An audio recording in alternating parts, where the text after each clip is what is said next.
Good afternoon, everyone, and welcome to the Bellevue Bruins Sports Network. Today, coming to you live from Roddy Field in Bellevue, Nebraska, we bring you the opening round of the NAIA National Tournament opening round. The Bellevue bracket has 4 teams compete to punch their ticket to the Avista NAIA World Series later this month in Lewiston, Idaho.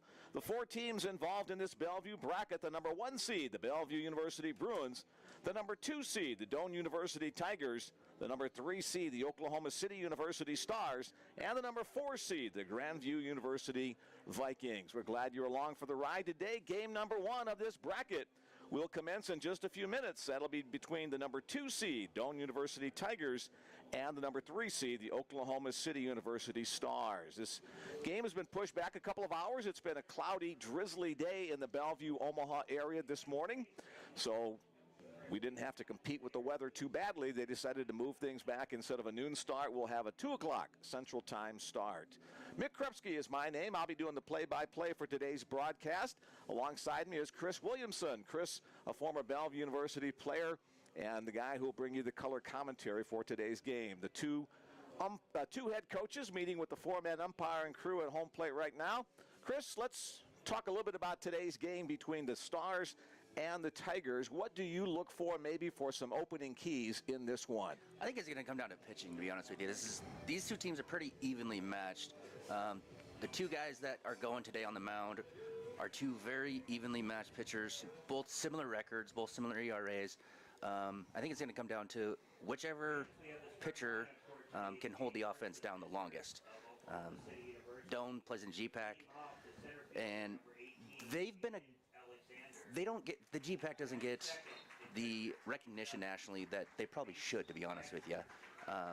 It's a very good conference. It's getting a lot better. You know, Concordia, who's also in the GPAC, they're in the national tournament again.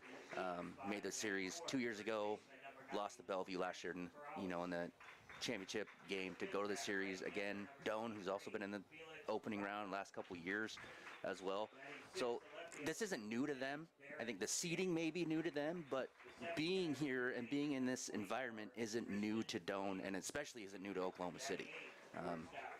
Oklahoma City has been a perennial powerhouse in the NAIA for years upon years. Even back when I was playing, they've always been one of the best teams in the country, year in and year out. So this will be a very interesting matchup. I'm very curious of how this one will go today. Both those pitchers you referred to, Eli Davis for Oklahoma City University and Aaron Forrest for Doane University, were their respective conference pitchers of the year. So expect a very good battle between those 2 horses on the hill. Let's take a look at the starting lineup. First of all, the visiting team, the number 3 seed, the Oklahoma City University Stars, 30-19, their overall record on the 2023 season under head coach Keith Lytle in his first year at the helm of the Stars program. Leading it off for the Stars and playing center field will be Aiden Alexander. Batting second and catching is Reese Ratchford. Batting third, the designated hitter, Jesse Fontoboa. The cleanup hitter, the first baseman, Trent Corrali. Batting fifth and playing right field will be Felix Chenier Rondeau. Batting sixth and playing left field will be Daniel Barrett. Hitting 7th and playing third base is Tristan William. Batting 8th, the shortstop, Chad Pike. And batting 9th and playing second base will be Hunter Lenahan. On the mound for the Stars, Eli Davis, not only the Sooner Athletic Conference pitcher of the year this year, he was also the pitcher of the year last year. So a great effort by Davis. 11-2 record overall, a 1.91 earned run average. We'll pause for just a moment as it's time now to turn our attention to center field where the flagpole stands, the flag blowing in the breeze as we get ready for our national anthem. Now stand, remove your hat, and display our respect to America with the singing of our national anthem.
our national anthem and getting ready for today's first pitch of this ball game between the Stars and the Tigers. Let's take a look now at the Doane University Tigers starting lineup.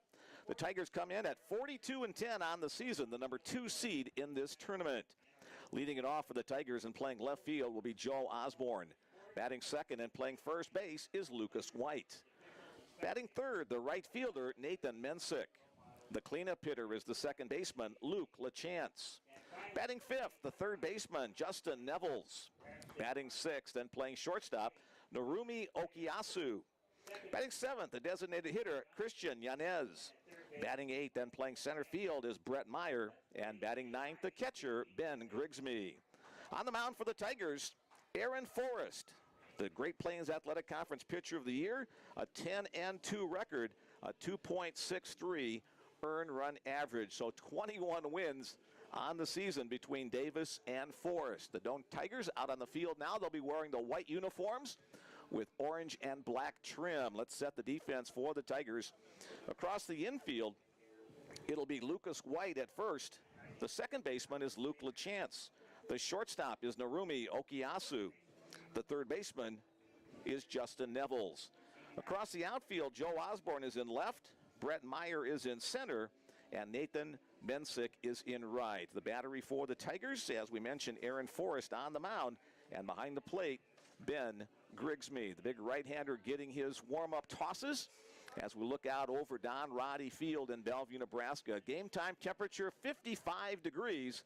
The breeze is out of the northeast at 7 miles an hour. That means it's blowing from right to left. So a ball hit to the left side might get a little extra kick from the wind.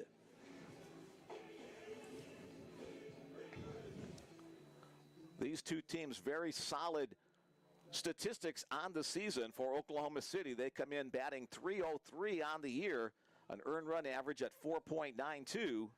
For the Doane College Tigers, they come in with a .331 batting average and an earned run average of .382. Let's get ready for the action. Mick Krupski and Chris Williamson with you. Coming to you in the NAIA National Tournament opening round from Bellevue, Nebraska. Let's get ready to go. Leading it off are the Stars. Center fielder, Aiden Alexander. First pitch, a called strike over the outer half from Aaron Forrest. Yeah, Aiden on the year is hitting .287 in 157 at-bats, 45 hits. So pretty good leadoff hitter. It's what you want out of a leadoff hitter. 1-1 now the count on Alexander. Forrest looks in, gets his signal from Grigsby. 1-1 pitch, swung on and missed. A slider breaking away from the right-handed batter.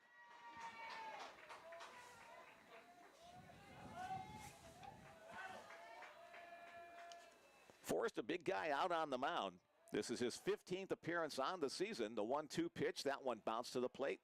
They appeal to first base on the swing. They say no swing. Count evens at 2-2. 10 wins and 2 losses on the season for Aaron Forrest. The 82 innings pitched on the year. He's only allowed 60 hits in those 82 innings. Has allowed 34 runs, 24 of them earned. Has struck out 77, a 2.63 earned run average. As Aiden Alexander awaits the 2-2 pitch, breaking ball, chop foul. He'll stay alive for another pitch. Yeah, it was just a hanging breaking ball. It just kind of came back over to the plate. Kind of actually got away with that one. Doane University Tigers in the third base dugout. Oklahoma City Stars on the first base side. They're wearing the gray pants with black jerseys with white trim. That's our fashion statement. A little chopper over the mound. It's going to be a tough play. And not in time. An infield single by Aiden Alexander. Just a little chopper right off the front of the plate. And before the shortstop, Narumi Okiyasu, could get to it to make the play, it's going to be an infield single. Yeah, inside fastball. He got jammed, and it took a high hop off the plate. Gave him plenty of time to beat out the throw. Well, there goes the no-hitter. Runner at first base. Forrest has been working exclusively from the stretch, so no difference there. The next man he'll face is Reese Ratchford, the catcher. First pitch up high, ball 1. Don Roddy Field in Bellevue, Nebraska, the home field for Bellevue East High School. Bellevue University plays most of its home games now at John Stella Field at Brown Park. About a 10-minute drive. This field actually closer. Breaking ball misses away. Now 2-0. This has been the site for now 4 NAIA opening round tournaments. This is the 3rd consecutive year that it's been held here.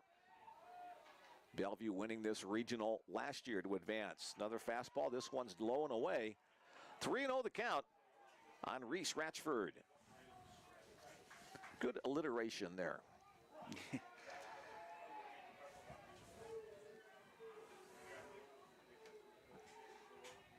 Quick throw over to first base. The runner, Alexander, back on the dive.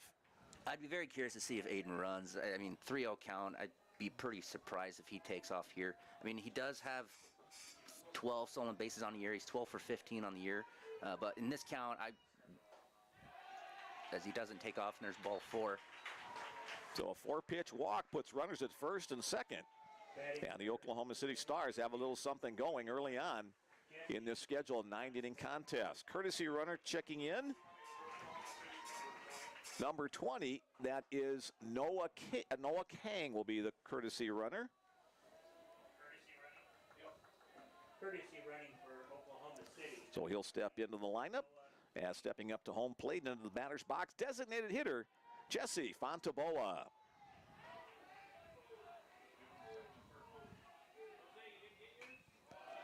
First pitch, fouled out of play. Fontaboa is the power threat with 15 doubles and 7 home runs. Yeah, he's slugging 583. So, yeah, he's the guy you want up right now in this situation. Runners get their lead at first and second. Lays off the pitch upstairs. 1-1 the count.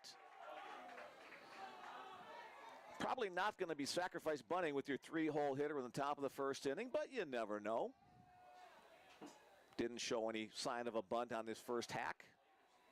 Grigsby, the catcher, sets up on the outer half of home plate. Here's the pitch from Forrest. Breaking ball. There's a called strike. 1-2 the count on Fontaboa. I'm curious if he goes fastball in, if he sticks with that breaking ball outside here to get a swing and miss. Looking the runner back to second base. Fouled out of play. It almost looks like he's got a cutter action to his fastball a little bit. He does have a straight fastball, probably four-seam fastball. It does look like he does have a cut. Looks like that's what that was, and he just got too much to the plate. Dome players wearing signal charts, some of them on their wrists, some of them on their belts, as the signals relayed in from the dugout. That one's chopped off the top of the foot of Jesse Fontaboa. That's going to sting for a little bit. Foul ball up to the third base side. Yeah, it looked like they wanted to go fastball out, but he missed his spot there and went in. Keith Lytle, the first-year head coach for the Oklahoma City University Stars in, obviously, Oklahoma City, Oklahoma. The host team, Bellevue University and Oklahoma City, matched up in the very first weekend of the year for some baseball action. Again, a chopper foul up the third base side. Bellevue coming away with a couple of victories on that road trip. Bellevue University and Grandview University out of Des Moines, Iowa, the other two schools competing in this bracket to determine who goes to Lewiston, Idaho for the Avista NAIA World Series. Again, a 1-2 count, but first to throw to second base. Chases the runner Alexander back to the bag. Yeah, it doesn't look like Forrest has a great feel for his breaking ball right now. Every one that he's thrown has been up, not really down in the zone. He's got to get a feel for that to get it down in the zone. Again, up in the zone, but it's effective up top. The swing and the miss. And on the back swing of the bat from Jesse Fontaboa, it hits the wrist of the catcher, Ben Grigsby. That's going to hurt a little bit. Home plate umpire will walk the ball out to Aaron Forrest to give Grigsby a little extra time to get some feeling in that left hand. First out, first strikeout of the game for Aaron Forrest. That's a big out in this situation, especially with Curley coming up right now. He's probably their best hitter on this team. I mean, he's hitting .399. He's got 13 doubles. He's got 14 home runs, 60 RBIs. He's slugging over 700. So here's the first pitch of Corrali. Double steal going to throw to third base. Bounces as the third baseman falls down. The throw was in the left field. Aiden Alexander will come all the way around to score. Credit Alexander with a stolen base to get to third, and then an E2 on the throw. Noah Kang getting all the way around to third on the play as well. So the Stars on the board first in the top of the first inning. that's actually you don't see very often, especially from Oklahoma City. Oklahoma City usually, in past has always looked for the home run, 3-run home run. They put pressure on right there, and it paid off. Here's the pitch to Corrali. Swung on and missed. A little movement on that fastball, cut fastball. Now 0-2 the count. Trent Corrali, the first baseman, leads the team in hits.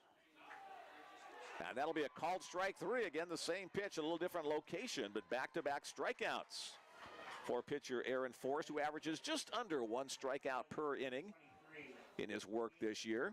And that's why they put action on, put pressure on Doane to make a play in case that situation happened. They were able to get a run. If they didn't steal, they didn't pull the double steal, they don't score. Next to bat for the Stars, Felix Chenier Rondeau. Again, a little bit of a cut movement on that pitch. A called strike 1. Chenier Rondeau hitting .331 on the year. Leads the team in runs scored. A little bit unusual since he's hitting out of the 5-hole. Usually your leadoff or 2-hole guy is tops in that category. Ahead now 0-2 is Aaron Forrest.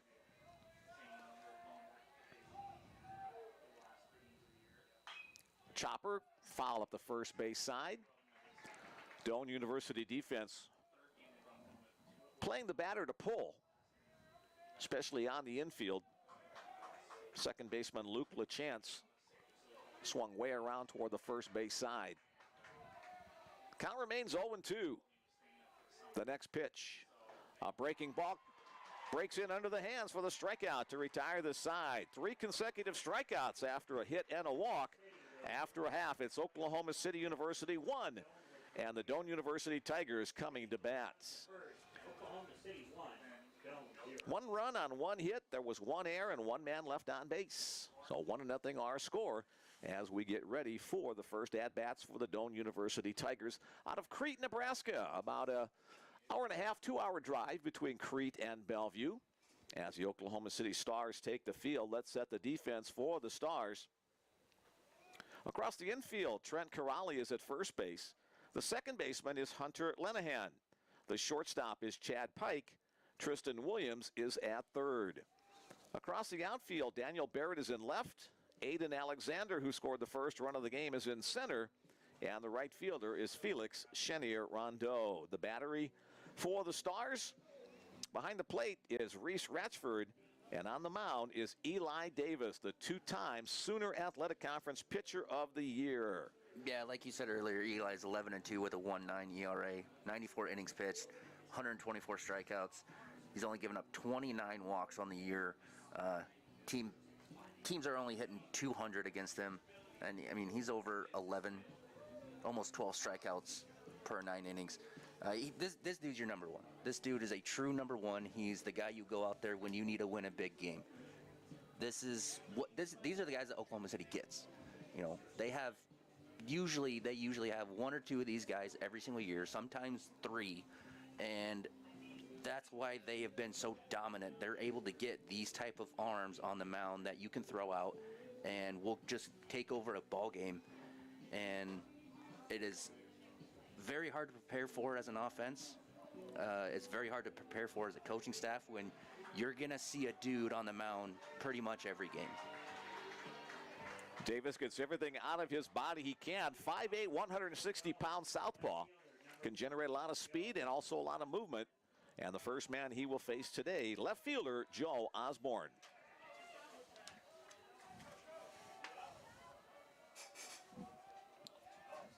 Davis from the windup, first pitch a little bit high, ball 1. Yeah, Joe on the year is hitting .28. He's got OPS of just over 1.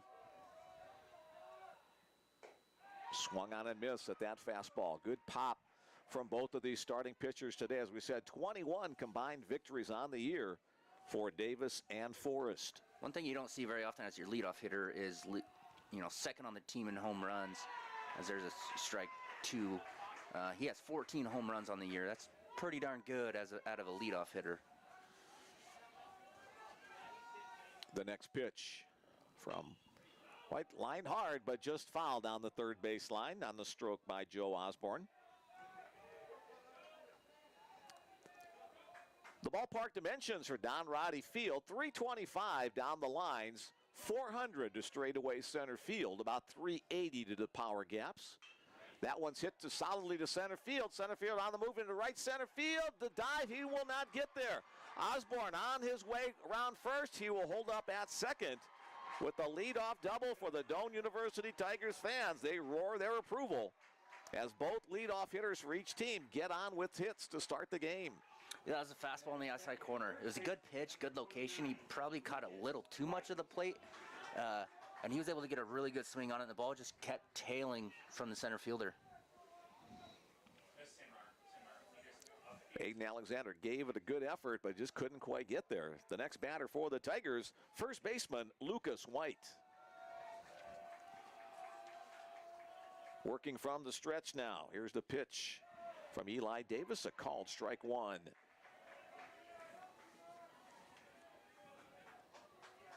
Oklahoma City University out of the Sooner Athletic Conference. Doane University out of the Great Plains Athletic Conference, or GPAC for the abbreviation. Fouled again over to the Oklahoma City side. Now 0-2 the count on White. Yeah, Lucas on the year, he's hitting .425 with 186 at-bats. That's insane. That's just crazy. He is leading the team in home runs, too. So, I mean, your top 2 hitters in power are hitting leadoff and are in your 2-hole. And a called strike 3. Eli Davis paints the outside black with that pitch for the first out of the inning. Osborne remains at second base. Yeah, the top 2 hitters have exactly half, 29 of the 58 home runs on the season for Doane University. Next up for the Tigers, right fielder Nathan Mensick.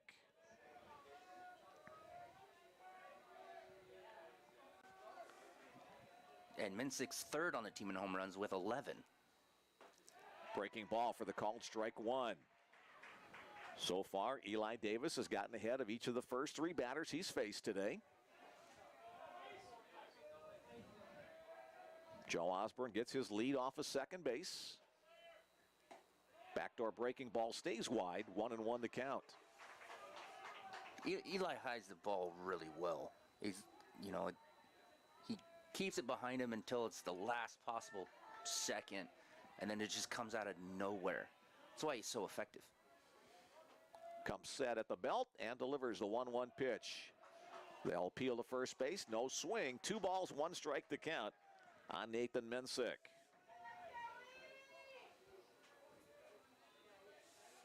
Mensick leads the team in stolen bases with 15. So again, that's kind of an aberration. Usually your 3-hole guy is not the guy that's going to lead the team in bags. Davis looks in.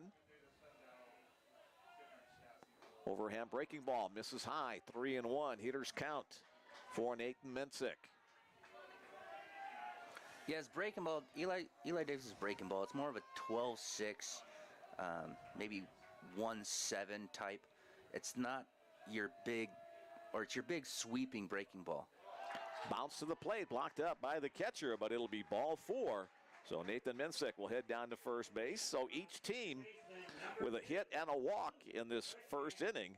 That'll bring to the plate the cleanup hitter, second baseman Luke LaChance. LaChance trying to find something to the outfield here. Oklahoma City trying to find a ground ball double play.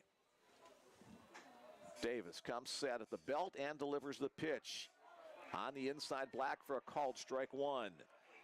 Yeah, it looks like Davis is trying to get in on the hands of every hitter so far until he needs to go away.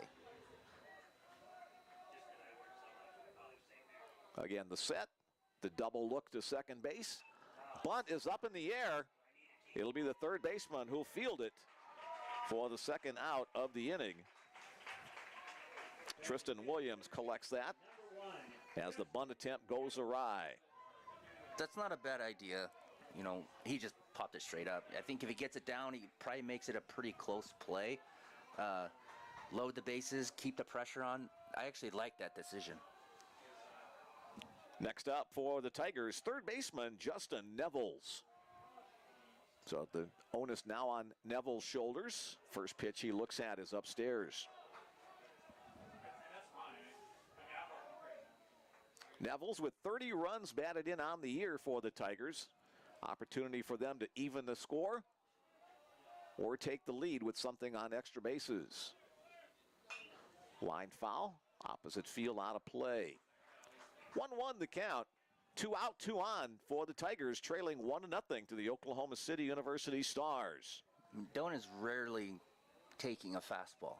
If it's in the zone or close to the zone, they're swinging at fastballs. That pitch down low, 2-1. Still a little bit of a mist hanging in the air here in Bellevue. It was a misty, kind of a drizzly morning, which is why the tournament was pushed back a couple of hours. We're expecting clear skies later on and beautiful weather tomorrow. And that nice breaking ball gets under the hands of Nevels. 2-2 the count. So deuce is wild. 2 balls, 2 strikes, 2 out, 2 on. As the Tigers trying to get back after surrendering 1 run in the top of the first. Davis, the pitch, the breaking ball misses away. Yeah, that was that 12-6. The one before was more of a slurve. It had a lot more side-to-side action than straight down. Runners will be on the move with this pitch. So something the outfield definitely will score 1, possibly 2 for the Tigers. Here's the runners on the move. The pitch on its way. It's lined into right field. Here comes Osborne around third base. He will score easily. Second runner will be held there at third base. So Justin Nevels comes through with an RBI base hit. And we're tied at 1. Yeah, that was just a fastball over the heart of the plate. I mean, he missed his spot. Not a very good location on that fastball. And especially on a full count.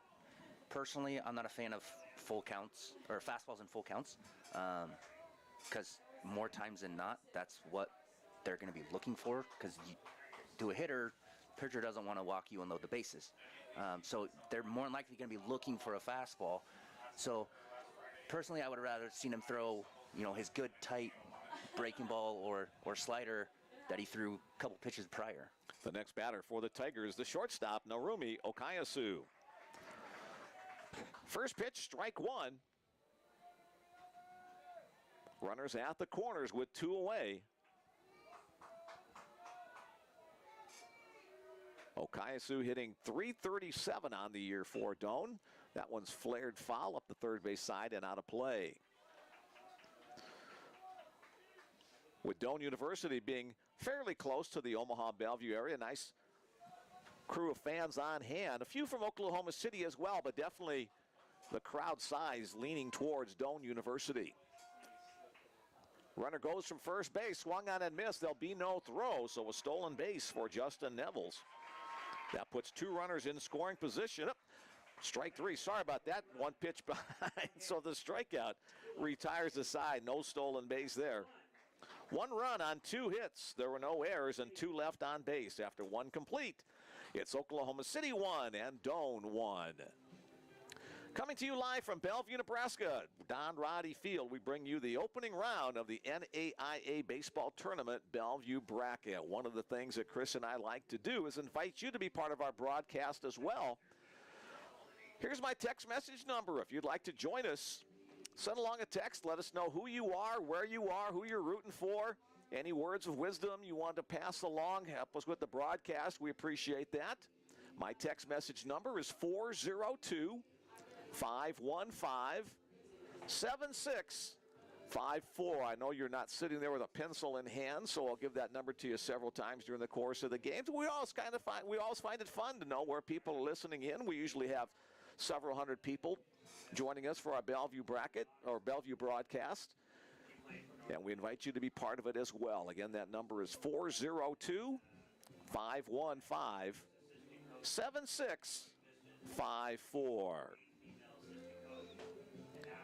And it looks like the drizzle has picked up a little bit as we see a few umbrellas on hand opened up in the last minute or two. 1-1 our score as we head to the top of the second inning. It'll be left fielder Daniel Barrett who will lead things off for the Stars against pitcher Aaron Forrest.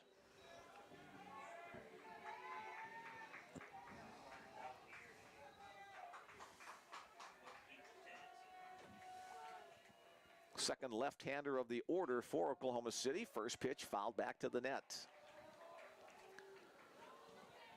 Most of the bleachers at Don Roddy Field are covered by an overhang, so people who are sitting watching the games are not getting wet, but a little bit of a light drizzle. We may see that for a little bit longer yet this afternoon before conditions clear later on.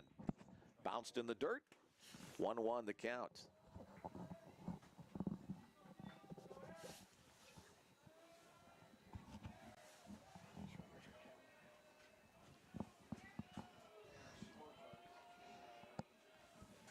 Aaron Forrest looks in, comes set at the shoulders, and delivers a breaking ball chopped up the first base side foul.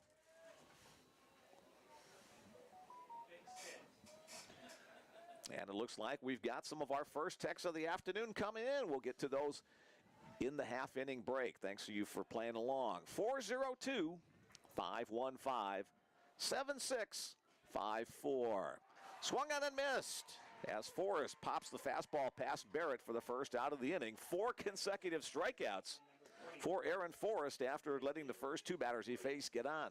Yeah, it looks like he's starting to get to a little bit of a groove. He's starting to get a pretty good feel with his breaking ball. You know, first couple hitters, he was leaving it up, you know, not having a great feel. It looks like he's starting to find it now. Next up, third baseman Tristan Williams. Hit to the air right side, that's going to tail out of play. Into the misty skies overhead. Almost sound poetic, huh? Yeah, he's going on attack mode now. He's starting to feel himself pretty good. He's going on the attack. Good pop on that fastball, outer half. 0-2 the count on Williams. His mound presence is just getting, I think he was pretty nervous going, you know, to start the game. You know, so now that he's thrown a few pitches, faced a few hitters, you know, giving up a hit. Little chopper up the third base line. That will hook foul. He's settling in pretty good. His breaking ball looks a lot sharper. His fastball looks like it's got more jump to it. It's exploding out of his hand a little bit better. So it's good to see him settle down pretty quick. We don't have a jugs gun available within eyesight, but both pitchers, I'm thinking, are topping 90 plus. Oh, for sure. Especially Eli's a low to mid 90s guy already. And, you know, Forrest looks like he's probably high 80s, you know, top low 90s. So he's probably running it up there pretty good, too. 1-2 pitch to Williams. Swung on and missed. Again, a nice sharp break on that slider. The throw to first base retires Tristan Williams. 2-3 officially on the putout. So now 5 consecutive strikeouts for starting pitcher Aaron Forrest. And you can see why he's 10-2 and has a 2.6 ERA. I mean, he's just putting guys away when he has the advantage. Next up for the Stars, the shortstop, Chad Pike. Pike, one of those guys that can find a way on base. He leads the team in walks with 35 on the year. Fouls the first pitch over the overhang, out of play. 263 is average on the year, but a slugging percentage of .511.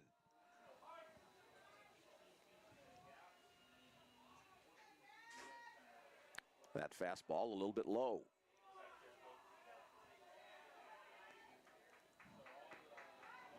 Clouds a little heavier right now than what they were at the beginning of the game. Again, we can expect intermittent mist and showers through most of the afternoon. Swung on and missed on a nice curveball.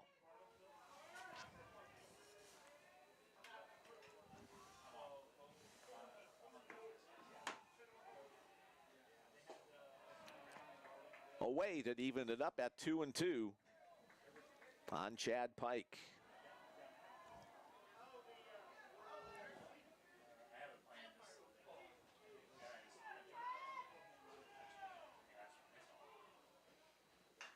Little chopper, third base side. That will be a fair ball just inside the chalk line. A nice athletic play down the line by third baseman Justin Nevels to field it and throw it off balance. But in time, 5-3 on the putout. A 1-2-3, top of the second inning. Our score remains the Stars 1 and the Tigers 1. You're listening to the Bellevue Bruin Sports Network. The NAIA National Tournament opening round.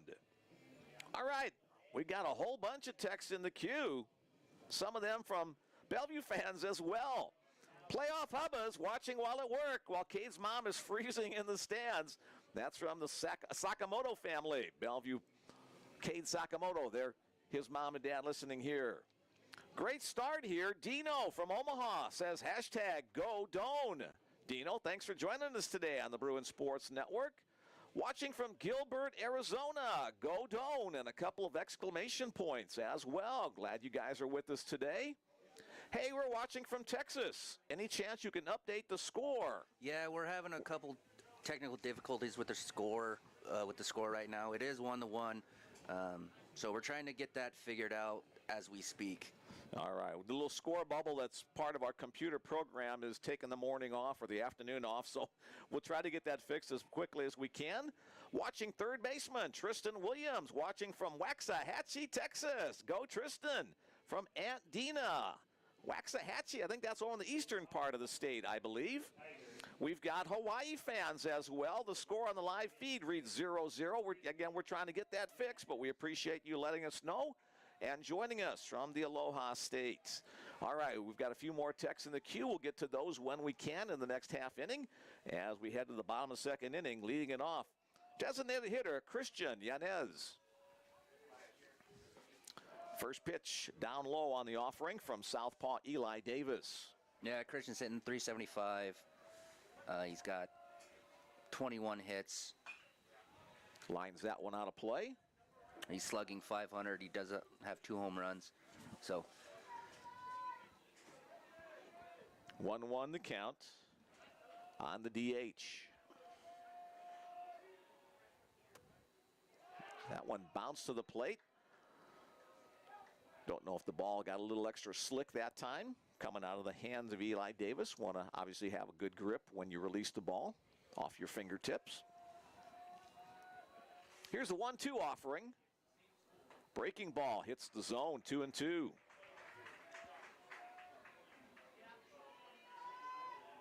Expecting temperatures in the upper 70s and low 80s on Tuesday and Wednesday with some sunny skies. That'll feel nicer.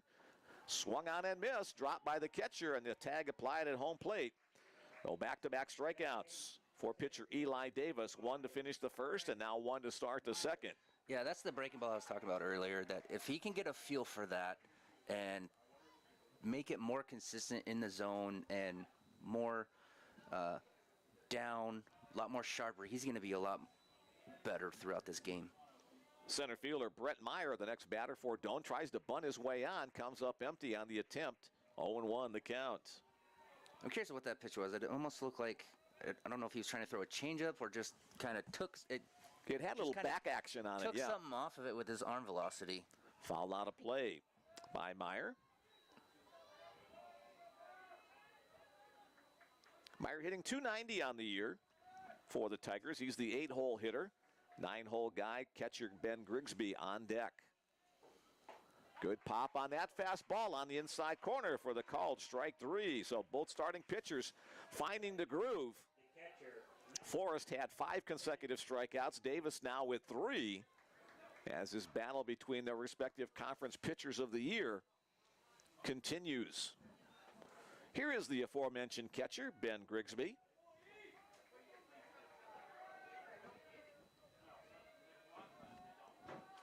Davis winds, delivers, chopped on the ground to third. Two-hopper, glove there. Across the diamond, a stretch at first base as the side is retired. Tristan Williams on the play. A 3-up, 3-down, bottom of the second inning matches the top of the second inning. After 2 complete, the Tigers won and the Stars won. Keep it right here for more baseball action all afternoon long on the Bellevue Bruin Sports Network. All right, a couple of more text messages here. Hey, nice broadcast. Well, thanks for the compliment. This is Trent Corrali's uncle in Dallas. Shout out to his parents, Jeanette and Jeff. We're glad you guys are with us from the Lone Star State. A couple of Texas folks joining today. Coach Matherly from MACU played both teams in my career. Both great schools, both are great teams. Watch out when they're hot. Great broadcast, by the way. Thank you very much. I'd expect Eli Davis to bump up the velo later, as he usually paces himself. All right, well, thank you for that information. We appreciate knowing that.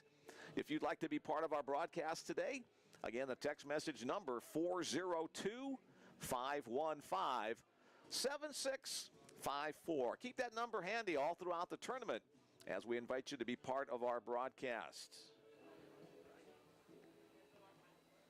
All right, we've got a catch ready for the Bruins game tonight. Any way of turning up the volume of the broadcast? Coming in a little quiet.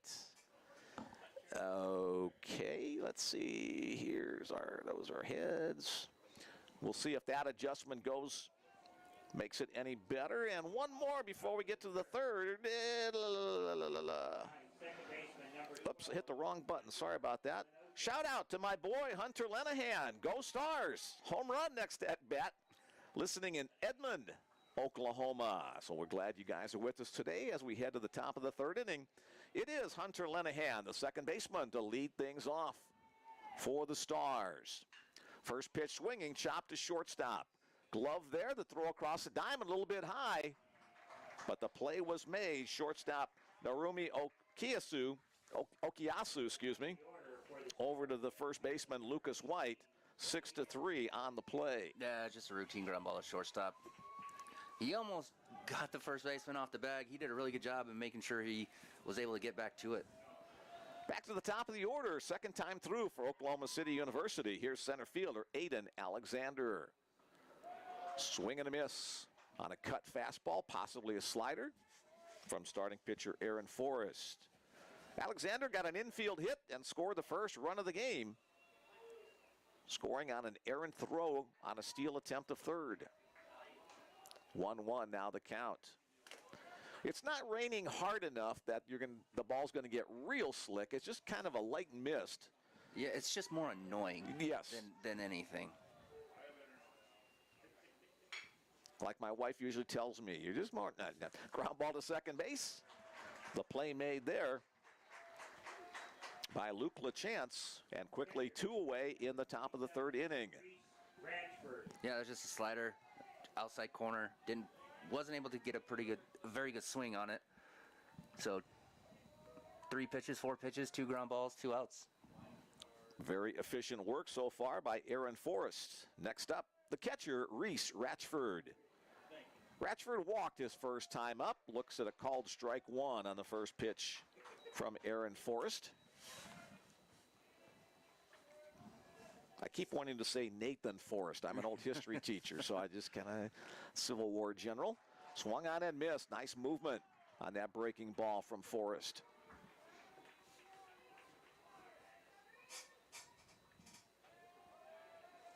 Oh, 0-2 the count. We're in the top of the third inning of this 1-1 contest. We'll try to remember to give you that score as frequently as we can until we get our score bubble fixed. 1 ball, 2 strikes to count.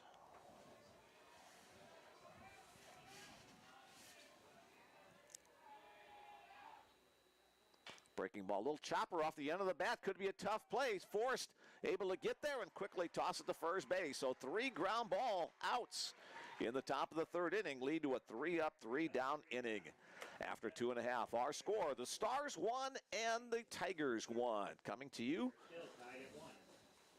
from the Bellevue bracket of the NAIA opening round. Trying to figure out what Aaron Forrest might be talking to the home plate umpire about after that last play. So he's the last man of the dugout, getting congratulatory hand slaps from his Tiger teammates as he'll take a little break while his teammates go back to work with the bats. It'll be the top of the order for the Tigers as we head to the bottom of the third inning. Chris Williamson, color commentator, Bellevue pitcher, graduated 2010. Yep.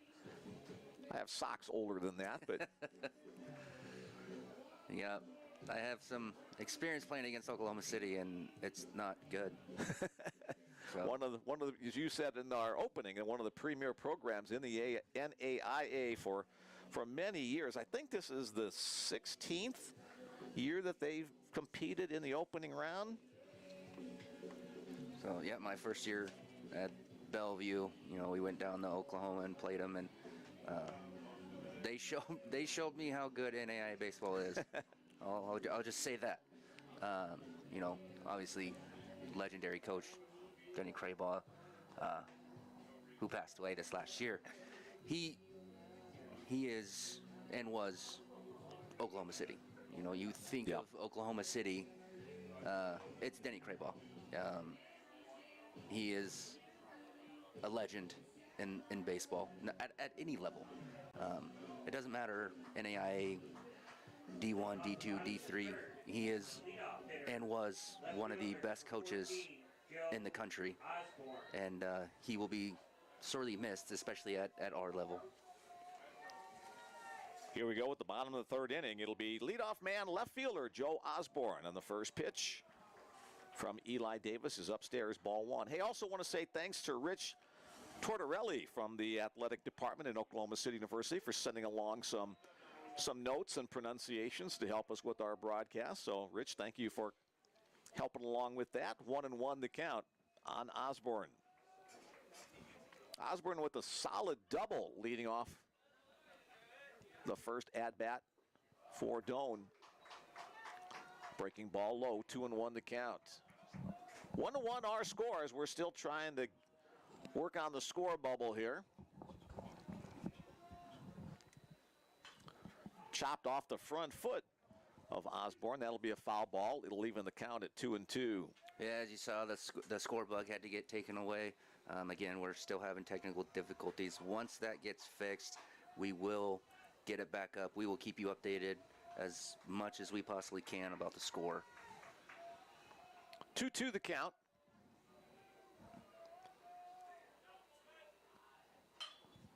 It'll stay 2-2. Hey, a nice play down there by the third base coach for Doane.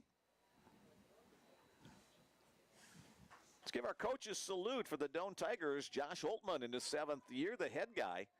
Elliot Engel, Jaron Nakamoto, and Nick Gnapp, the assistant coaches. Also Braden Olson, the bench coach. 2-2 the count. Keith Lytle in his first year, as Chris mentioned, taking over after there's a swing and a miss on the breaking ball for the first out of the inning. First baseman, 29. That's the slider, breaking ball, slurve, whatever you want to call it, that he needs to find. And when he does find it, this is what you're going to get. Great movement down and across, so not something you see in every game you're going to be playing. The next batter for Doane, the first baseman, Lucas White. The Stars' assistant coaches are Tanner Scheninger, Derek Snell, Dylan Taylor, and Jack Pugh. Foul out of play, opposite way.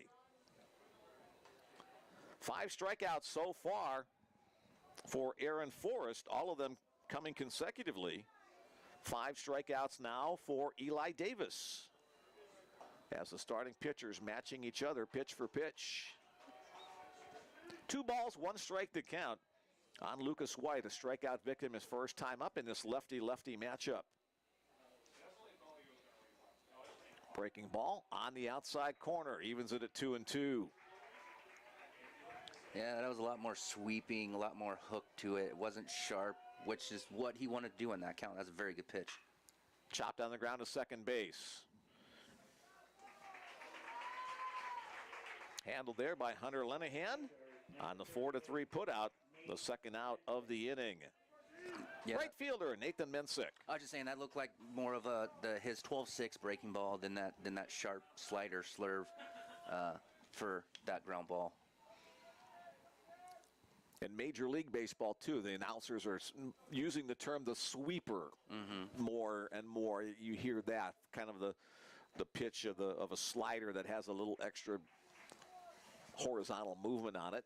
Strike one call on the first pitch from Eli Davis to Nathan Mensick. 0-2. It almost looks like he's starting to break. I can't quite tell if it's a changeup or what, because I mean his arm velocity is slowing down a little bit on these pitches, but I can't quite tell if it's a changeup, BP fastball, just something that's a little bit different that keeps them off speed. Yeah, just changing the velocity of the pitch to keep the batters off stride.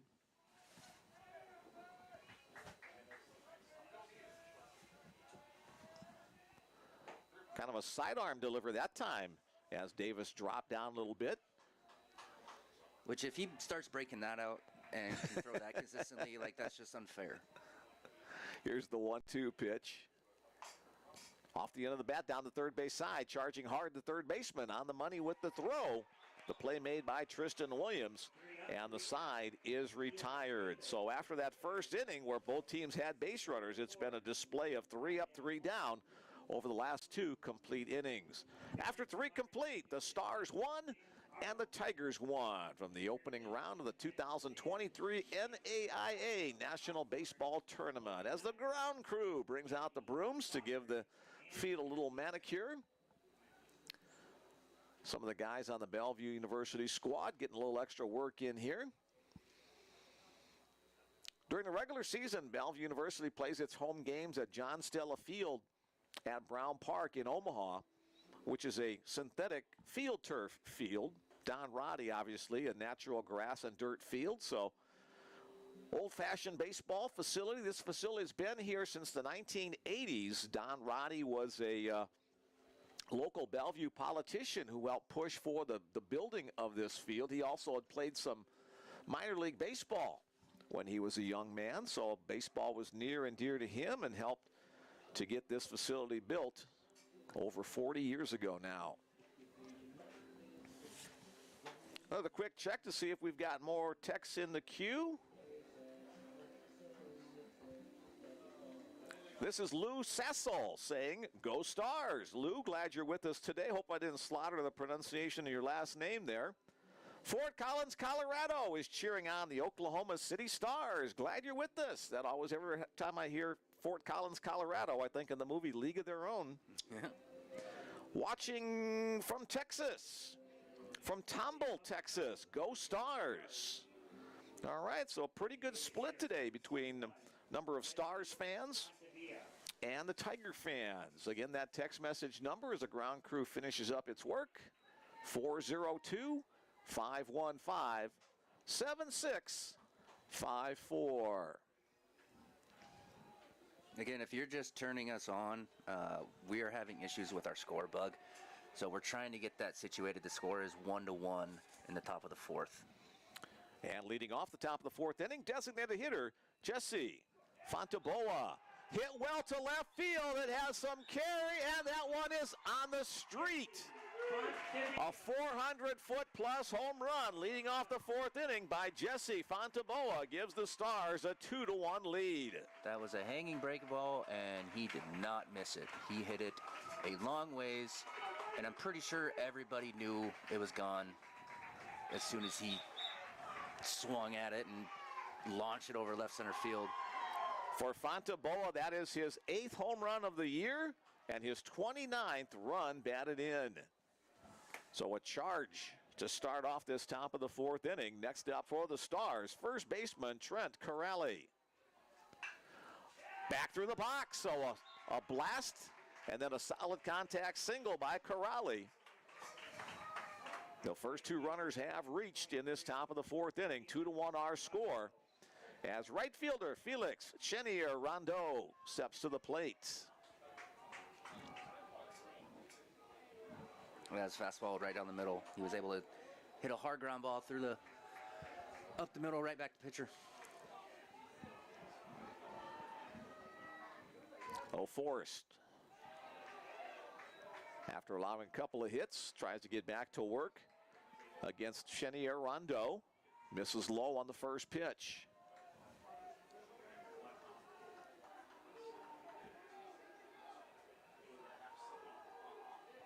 The set, the pitch again down low. Blocked up by Ben Grigsby, the catcher. No advance on the play, but the count 2-0. Looks like Doane's not messing around. They're already starting to get somebody loose down in the bullpen down there. So important in these double elimination tournaments to stay in that winner's bracket as long as you can. Down low again, Grigsby blocking it up, but a 3-0 count.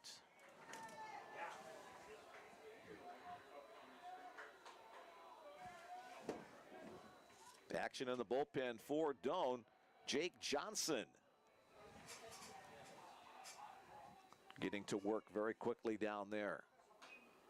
Swinging on 3-0 and fouled off the foot of Felix Rondeau.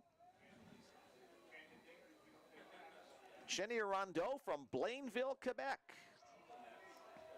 We see more and more international players in NAIA baseball over the years. That one's hit well to right center field. That one is near the warning track. Two outfielders giving chase off the base of the wall. And the double off the base of the wall by Felix Chenier Rondeau, the third consecutive hit for the Stars. Corrali advancing to third. He had to kind of hold up to see if it was going to be caught or not, so he didn't get a good jump. So he'll advance to third. And with runners at second and third, we'll have a visit from the Doane University pitching coach to talk with his starting pitcher. If he pulls that ball 10 feet further, that's a home run. He hit it to the deepest part of the park, and it hit the base of the wall. The ball was hammered. Just to the left of the Roddy Field scoreboard out there. Again, I want to remind you that this is the first of 2 games today, 2 games again tomorrow as well, and 2 games on Wednesday as part of this 4-team tournament. Game number 2 today will begin at approximately 5:30. That'll be between the number 1 seed, the Bellevue University Bruins, and the number 4 seed, the Grandview University Vikings. Be sure to stick around for all the baseball action all tournament long. So the first visit from the coaching staff has concluded as Jake Johnson continues to work down in the bullpen.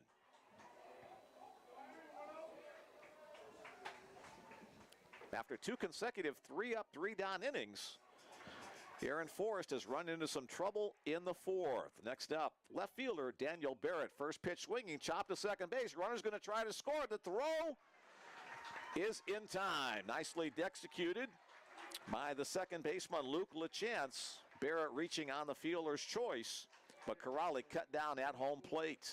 I'm not sure if I like that decision going on contact with nobody out.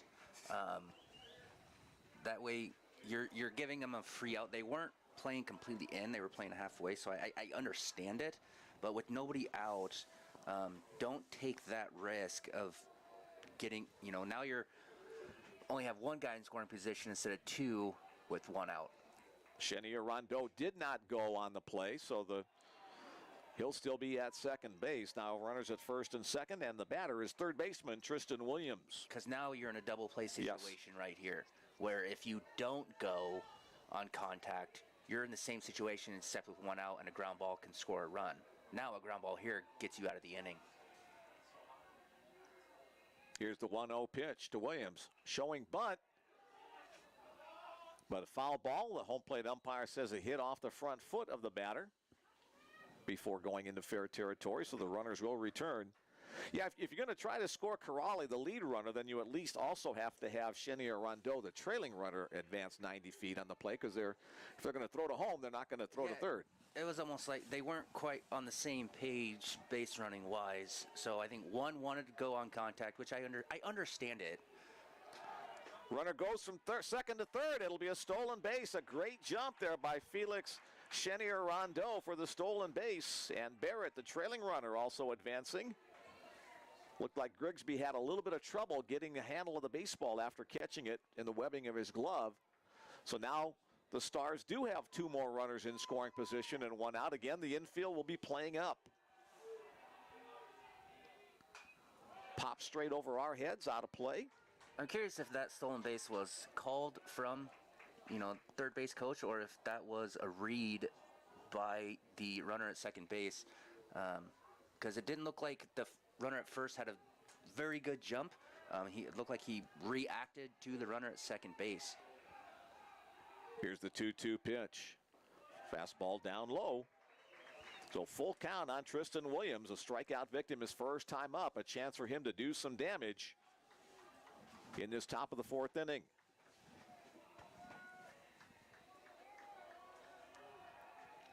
Payoff pitch upcoming.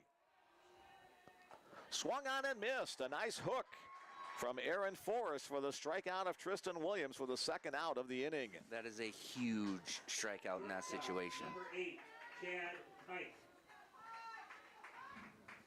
Chad Pike will be the next batter for Oklahoma City. Now with 2 outs, still 2 in scoring position, as Aaron Forrest has to get the scraper, get some of the mud off his cleats as the mist continues to fall in the Bellevue area.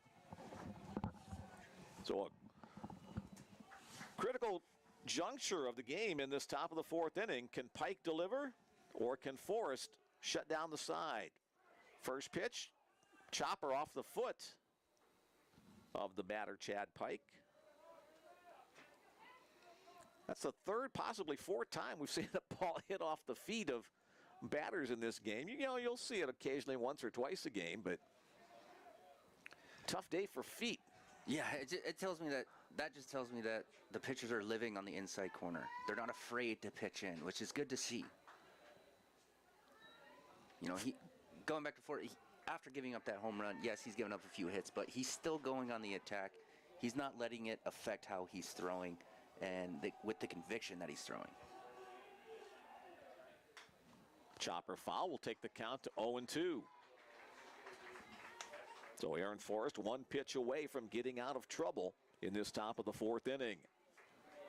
And conversely, 1 base hit away from Oklahoma City, opening up an even bigger lead than the 1-1 lead they enjoy at 2-1. 0-2 pitch, fouled straight back. Yeah, keeping it a 1-run game is huge right here. I mean, giving up a hit, making it a 3-run game, that just kind of deflates everything. You know, you get out of this, you have a lot of momentum, a lot of energy going into that dugout. Breaking ball, little flare out to shallow center field. 3 players going for it, and it'll be the shortstop who will make the play. Narumi Okiasu able to get there to snare it to retire the side. Yeah, one run on 3 hits. There are no errors and 2 left on base as we head to the bottom of the fourth inning. Oklahoma City University 2, Doane University 1. Sorry about that. No, I thought that had a chance to fall, actually. It just was hung up just a little bit. A good hustle by the shortstop to get out there to make the play. Narumi Okiasu. Yeah, so the score, again, with the score bug still not working, it is now 2-1 Oklahoma City in the bottom of the fourth inning. A couple of more text messages in the queue for our in-between inning look. Doane from Crete, Nebraska. Crete about an hour and a half to 2-hour drive, just kind of the other side and a little bit south of the Lincoln area. Great broadcast, watching in support of the umpires. If you're willing to plug PremierSportsOfficials.com for anybody watching or listening that is interested in becoming a sports official. Great organization to get started. You can't have a game without officials. Truer words were never spoken. Here it is again, PremierSportsOfficials.com. Howdy from Ketchum, Oklahoma. The Grimes family watching and cheering on the Doane Tigers this afternoon just after returning from Crete and the scholarship awards ceremony for the Ben Grimes Memorial Baseball Scholarship. Shout out to the guys in the broadcast booth. Thanks for bringing us this game. Our pleasure. We're both baseball nuts. We always enjoy being around a ballpark. Chris, now a Fremont, Nebraska police officer. I'm an old retired high school coach and teacher, marketing guy for medical facilities, so great way to spend our day, even though it's kind of a dreary, cloudy day. Bottom of the fourth inning. Here's Luke LaChance, the second baseman, leading it off. First 2 pitches delivered, 1 a ball, 1 a strike to even the count from Eli Davis. The solo home run by Jesse Fontaboa, the difference in the game so far after each team scored a run in the first inning. Breaking ball swung on and missed by LaChance.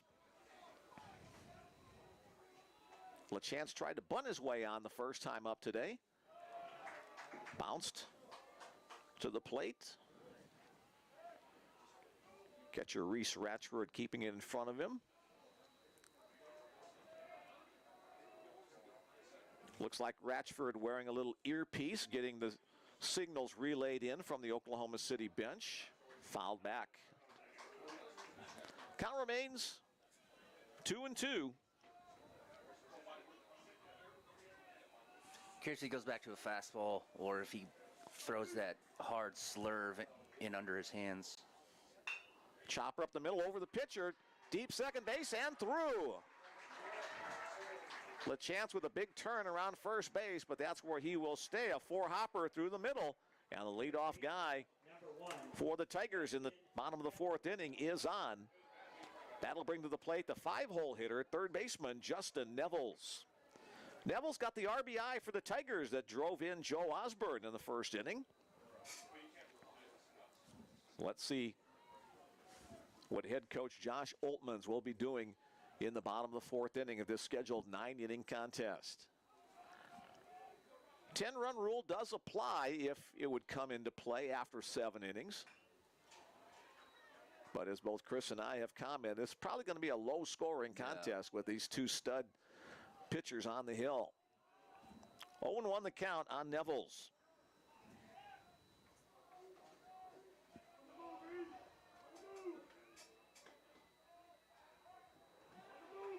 The pickoff at first, the throw to second base is in time.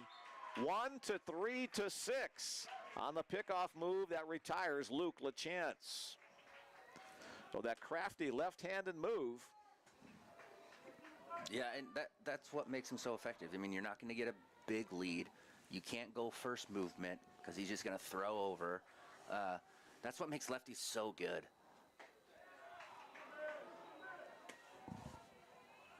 Focus back at home plate now where the count is 1-1. Officially, that'll be a caught stealing. Breaking ball comes in the back door, now 1-2.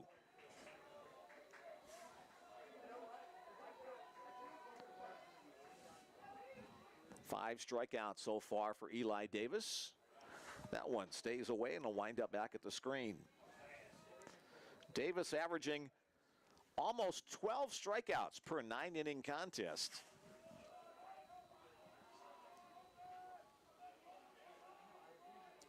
The wind and the pitch. Breaking ball comes in again. Back door for the called strike 3. 6 strikeouts on the game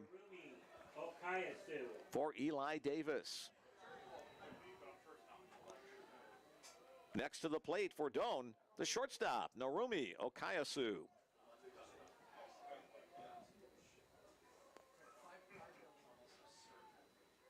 Tries to bunt his way on, fouls it back. A lot of room between home plate and the backstop at Don Roddy Field. Doane wild pitch, pass ball. Easy opportunity to advance a base. But it is also cement. The wall is cement. It's not padded all the way around. So there has been a few times in the past as there's a foul ball to make it 0-2. There's been a few times in the past where it will ricochet right back to the catcher and he doesn't even have to leave the dirt. So you do have to take your chances. 0-2 the count now on Okayasu. Good pop on that fastball, just a little bit too low. Yeah, catcher Reese Ratchford tried to sell that one, but they both wanted that pitch. It looked over the plate, like that's the only thing that I can think of was that it was probably a little bit too low. They both wanted that pitch. Chopper to stay alive at 1-2. I wouldn't be surprised if he goes fastball just a little bit off the plate right here.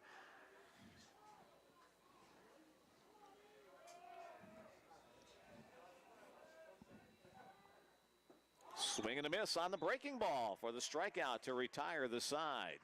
No runs on one hit. There were no errors and nobody left on base. We're through 4 complete innings of play. Our score, Oklahoma City Stars 2, Doane University Tigers 1. And this battle to see who will move on in the winner's bracket tomorrow and who moves on to the loser's bracket. The loser's bracket tomorrow will be a 12 noon start. The winner's bracket game tomorrow, a 12:30 starts. 3:30. Excuse me, 3:30. Thank you. Back to the mound goes Aaron Forrest, as he'll continue on his starting efforts. And it looks like the umpires may be motioning to get some dry compound on the front of the mound there, so it's not too slick on the landing spot for the pitchers. Yeah, it doesn't look terrible, but that doesn't mean it's not. I mean, pitching, that's the hard part about pitching, especially dirt mound in the rain or mist. It just gradually gets worse and worse and worse. It's not your, all right, stop, let's cover it real quick for however long and it'll be good to go. It's, you know, we're playing in a constant movement, both pitchers. It's not getting any better. So that's probably what it is. The irony is that the game was pushed back hoping that the drizzle would go away, but since the second inning, the drizzle has kind of hung on heavily. Yeah. I mean, I'm kind of watching his warm-ups, and it doesn't look like he's sliding at all. It looks like he's got a pretty good base to plant. So I'm not sure if they're actually waiting to do that or what the plan is here.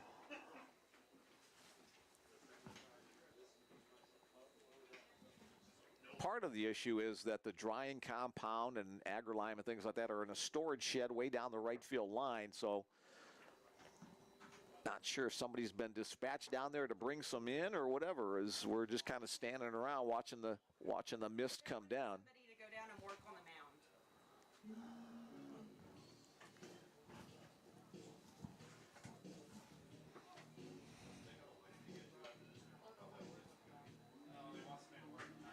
Well, again, we'll just give you a quick recap through the first 4 innings of today's contest.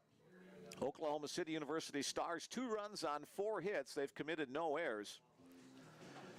For the Doane University Tigers, 1 run on 3 hits. They've committed 1 error. We've had a steady mist since the start of the second inning this afternoon. Temperature in the Omaha Bellevue area was 55 degrees at game time with the wind out of the northeast. Just a slight breeze at about 5 to 7 miles per hour. And here we go. The bag of drying compound being lugged out to the mound by a couple of the guys from the Bellevue squad. Actually, that is 2 head coaches, one from Sterling, Dylan Conley, and Coach Doane Malik. Sorry. So coaches are actually putting in work on a field. I spent 20 years as a high school baseball coach, and probably half of my time was field maintenance and the other half was actual coaching. Yeah. So between cutting the grass and making sure the field had the right mix of dirt and sand and agrolime and drying compound. So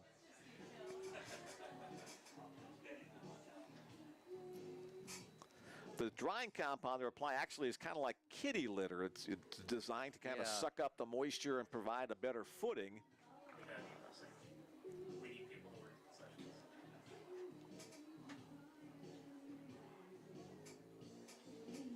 Just the final score in the Hattiesburg bracket. Houston Victoria beat Union 10-7 this morning. Yeah, let's give you the other. There are 10 opening round brackets, 46 teams competing in this opening round to earn the 10 spots to Lewiston, Idaho. There's a Fayette bracket in Fayette, Missouri. Southeastern of Florida, Kansas Wesleyan, Central Methodist of Missouri, Madonna of Michigan, and St. Francis of Illinois are competing there in that 5-team bracket. Kingsport, Tennessee bracket includes Weber International of Florida, Missouri Baptist, Bryan of Tennessee, and Indiana Wesleyan in that 4-team breakfast. I have a score update. Game that's final. Bryan beat Missouri Baptist 10-1. Oh, wow. I think Missouri Baptist was a favorite to come out of that bracket, so that seems like kind of a bigger upset. Yeah.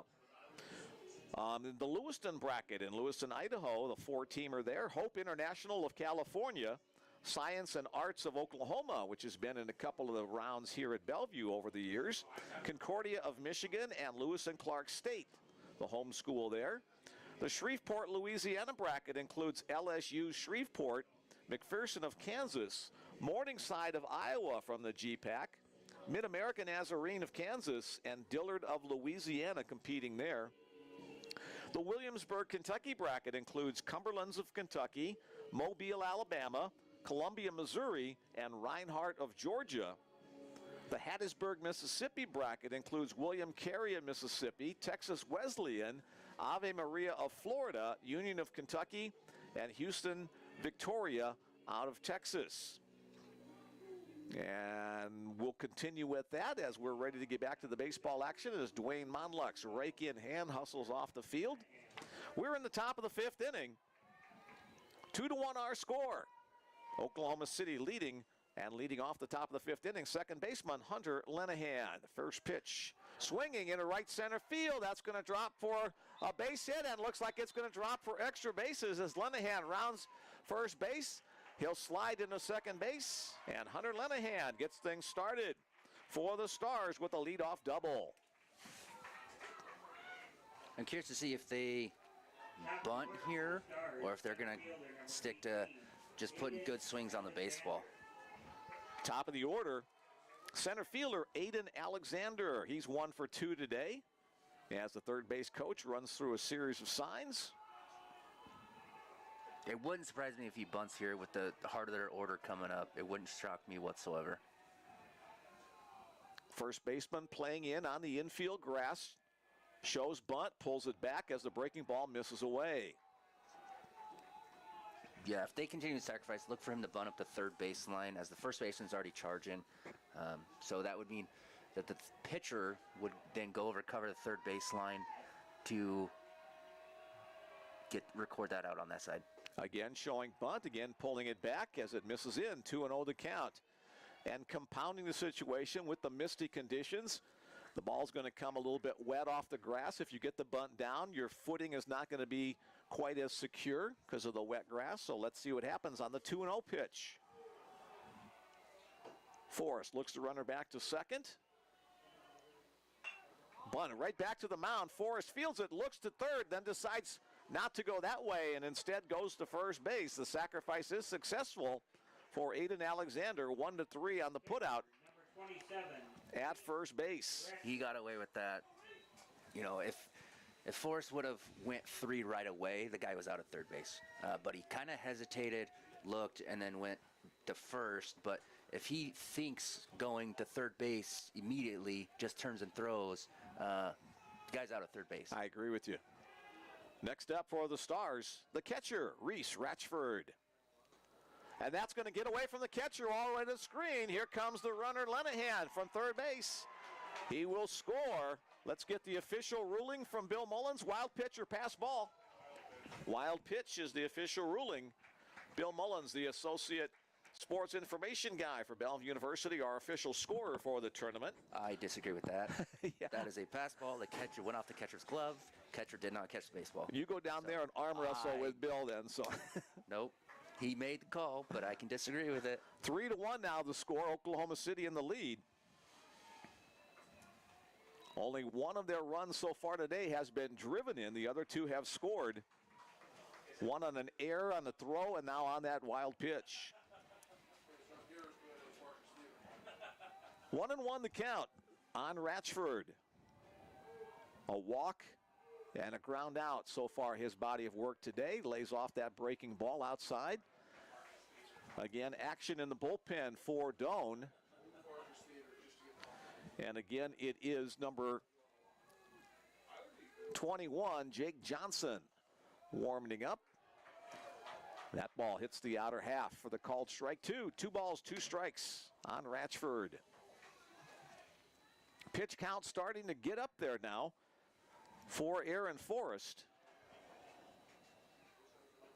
Tries to come inside. The breaking ball does hit the inside black, according to the home plate umpire, for the strikeout, for the second out of the inning. I don't think Reese Ratchford would agree with that.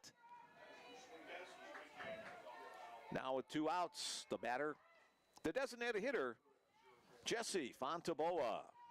Fontaboa had the solo home run his last time up that gave Oklahoma City the lead. And that was in the top of the 4th inning. Oklahoma City, the 3 seed in the tournament. Doane University, the 2 seed.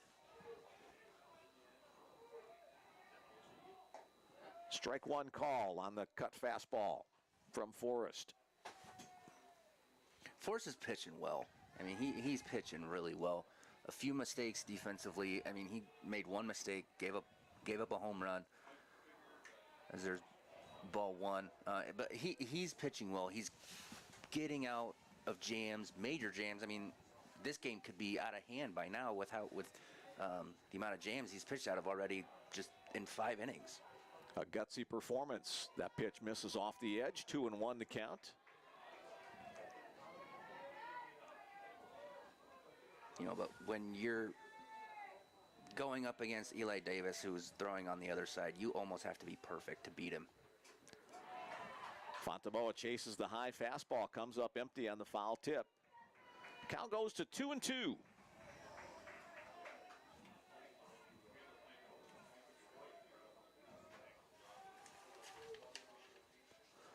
Swung on and missed, blocked up by the catcher. The out will be recorded at first base, and the side is retired. 1 run on 1 hit. There were no errors and nobody left on base after 4.5. The Oklahoma City University Stars 3, the Doane University Tigers 1. Thanks for joining us this afternoon on the Bellevue Bruin Sports Network, bringing you the NAIA National Tournament opening round Bellevue bracket to see who continues their season to the end of this month in Lewiston, Idaho. All right, a couple of more. All right, so again, we've got an issue on the volume. They have it 100% on their television or computer.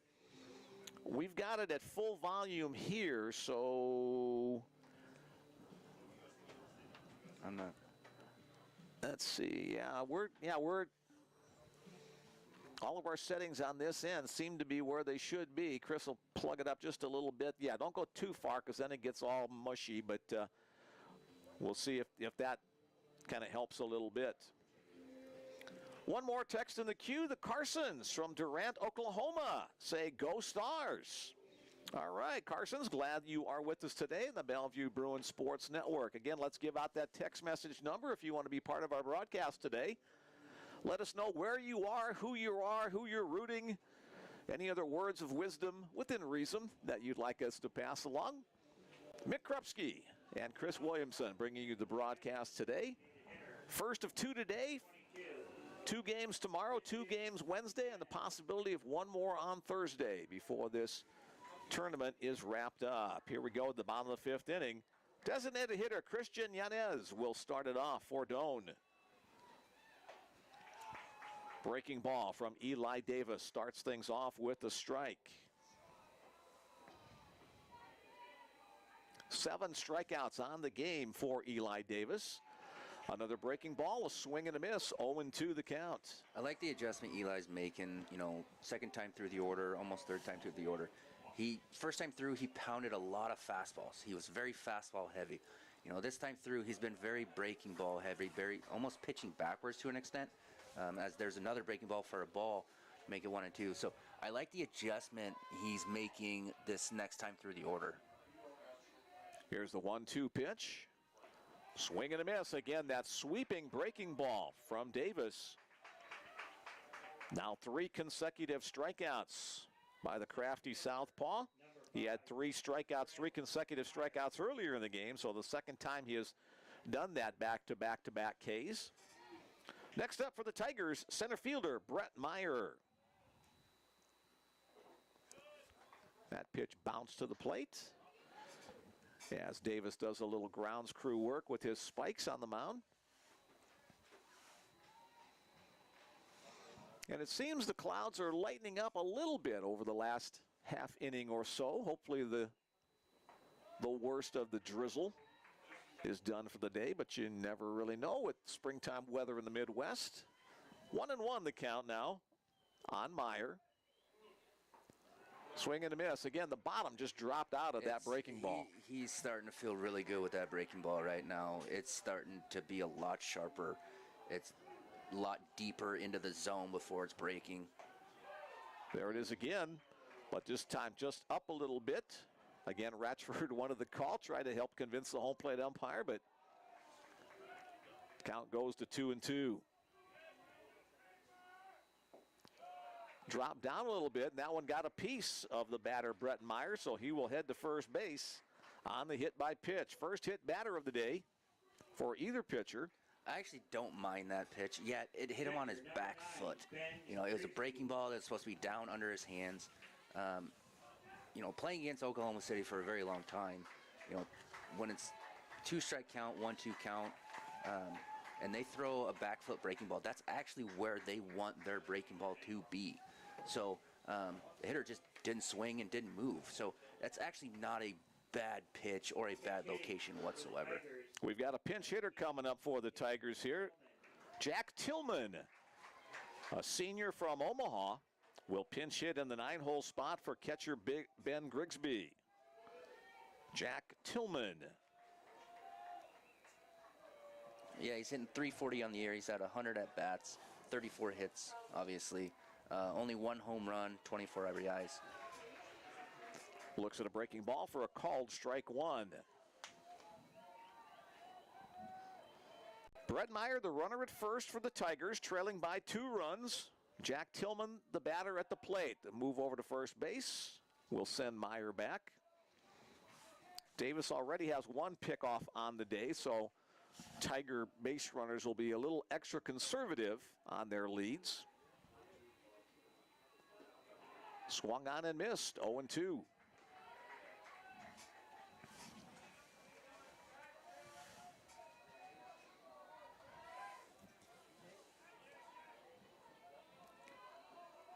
I wouldn't see action here, but I wouldn't be surprised if there's action with the runner taking off.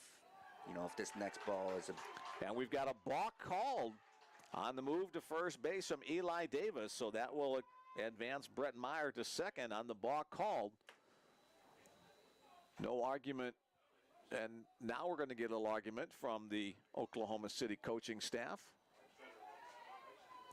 It was the third base umpire who called the balk.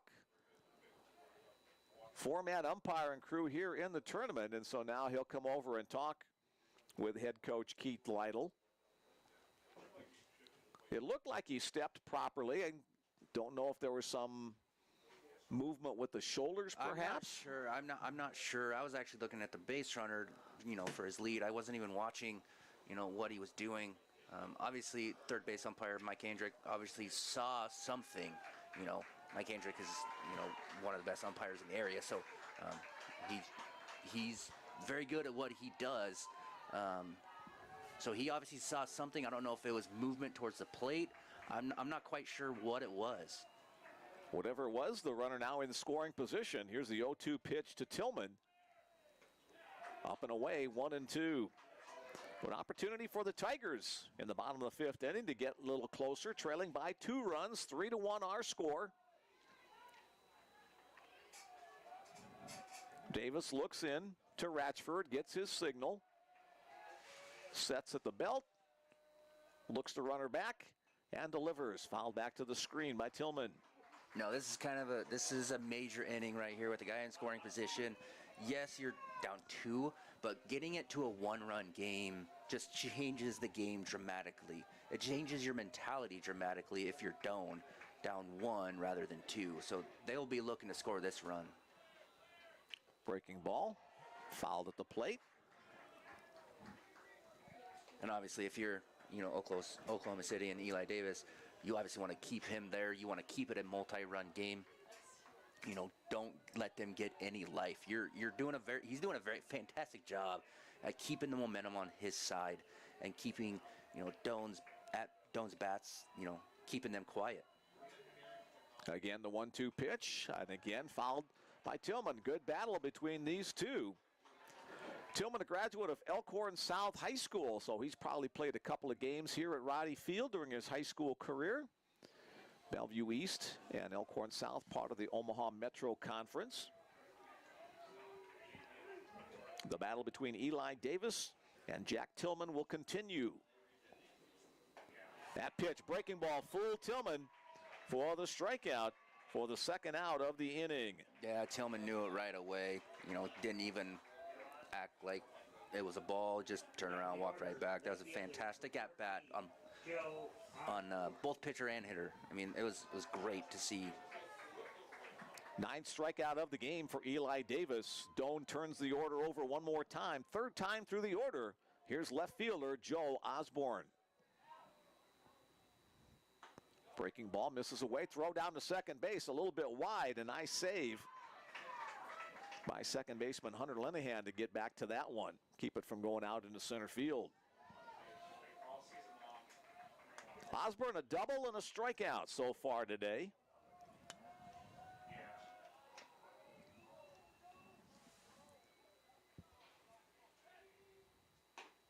Good pop on that fastball. Swung on and missed, 1-1. He got some extra on that fastball. Osborne from Hickman, Nebraska. Down near the Lincoln area. Popped up shallow right field. Instead, they'll be staying on the infield as the second baseman Linehan able to get to it and glove it to retire the side. So the Tigers threaten but do not score in the bottom of the 5th inning. No runs on no hits. There were no errors and one man left on base. After 5 complete innings of play, the Oklahoma City Stars lead it by a score of 3-1 over the Doane University Tigers. Again, if you are just joining us and you don't see the score or the score bug on your screen, we've been having some technical difficulties with it, not updating, when it's needing. So, like Mick just said, it is 3-1 after 5. All right, 2 more texts in the queue. Our fans in Gilbert, Arizona said the volume is coming through just fine, so very good. We'd like to hear that. And sending love to my stars from Albuquerque, New Mexico, from Auntie Rachel. And thanks for doing a great broadcast for us. Go Stars. Well, thanks for the compliment. Thanks for joining Chris and me this afternoon on the Bellevue Bruins Sports Network. We'll be here all tournament long.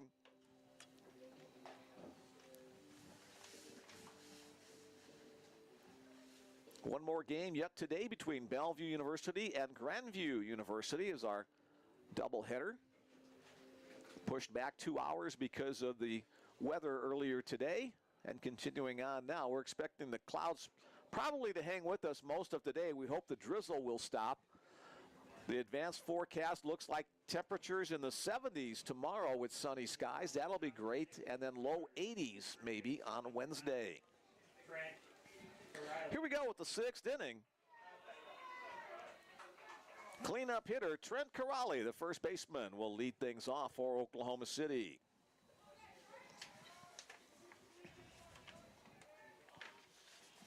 Back to the mound, Aaron Forrest continues. He's worked out of some trouble, but trails 3-1. First pitch fastball for a called strike 1.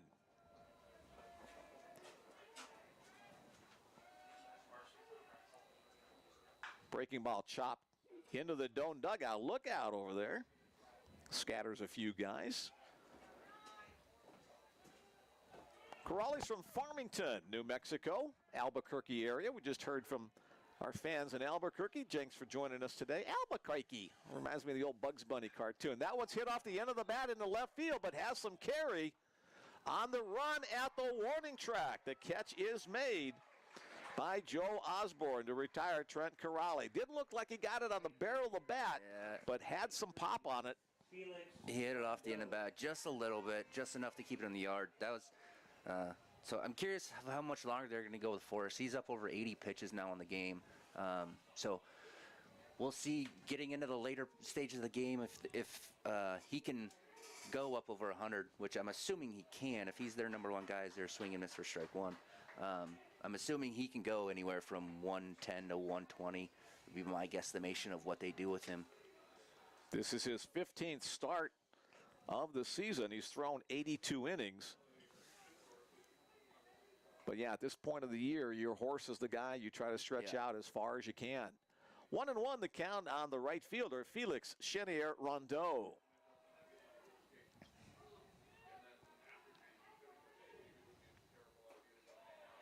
Down low, 2-1. Chenier-Rondeau from Quebec started his college career at Cowley College. Has a big cut there, hit hard into the left center field gap. Rounding first, on his way to second base, and he will make it standing up. Oh, a one-out double for the Oklahoma City right fielder.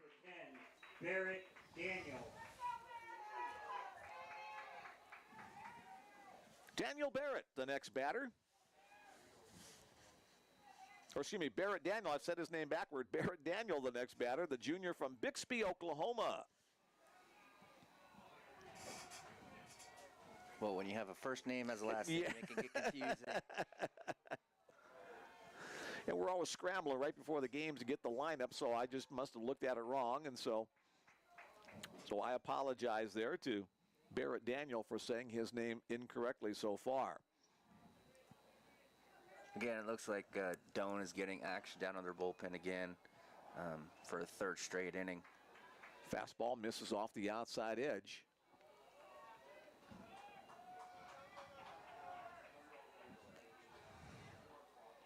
Back-to-back left-handed batters in the Stars lineup.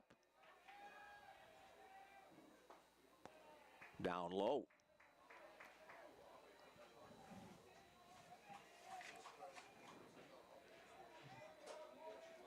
Again, it looks like Jake Johnson getting up in the bullpen for the third time today.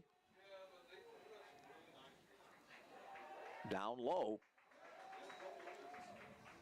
So Forrest still continues to look like he's got pretty good pop on his fastball, but starting to lose a little bit of his command. Yeah, he's not as sharp as he was, obviously to start the game, when he was in that phase of 5 strikeouts in a row. So he just looks like he's a little bit off right now as they're swinging Mr. Strike One.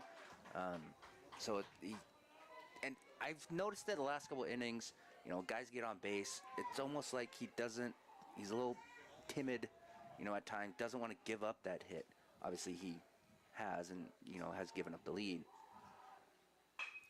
Daniel hits it on the line to center field, but pretty much right at the center field. The tag at second, the throw to third base is not in time.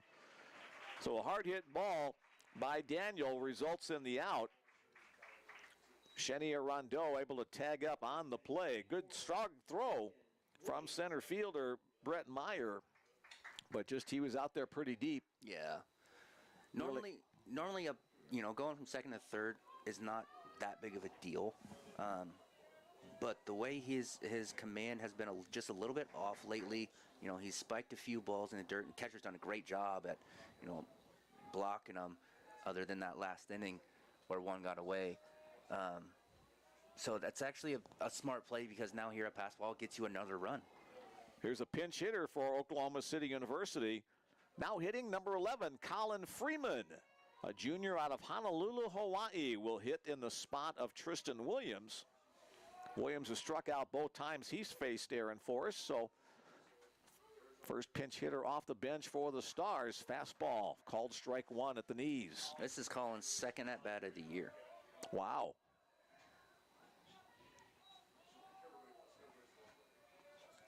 The lefty-righty matchup here.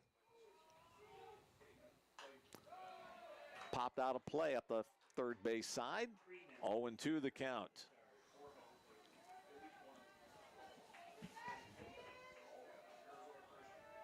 I guess second registered at bat. He does have, a hit by pitch and a walk, so and he scored a run. So I think it's actually probably his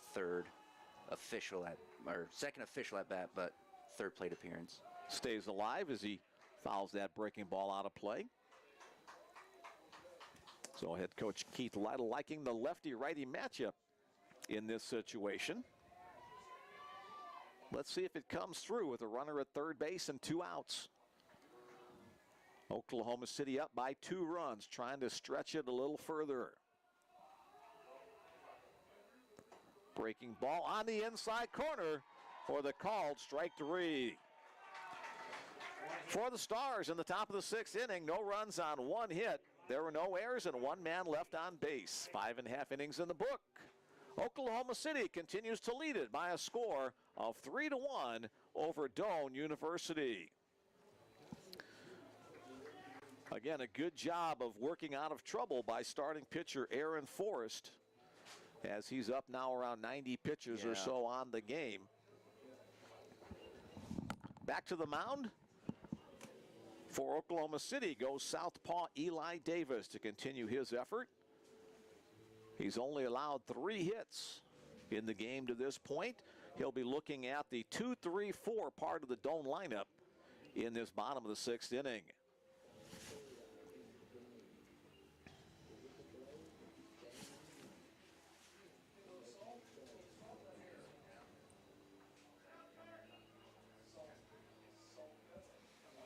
All right, one more time. Let's finish up the other locations. Santa Barbara, California, hosting another location. Westmont of California, Benedictine Mesa of Arizona, Vanguard of California, British Columbia, and Antelope Valley competing there.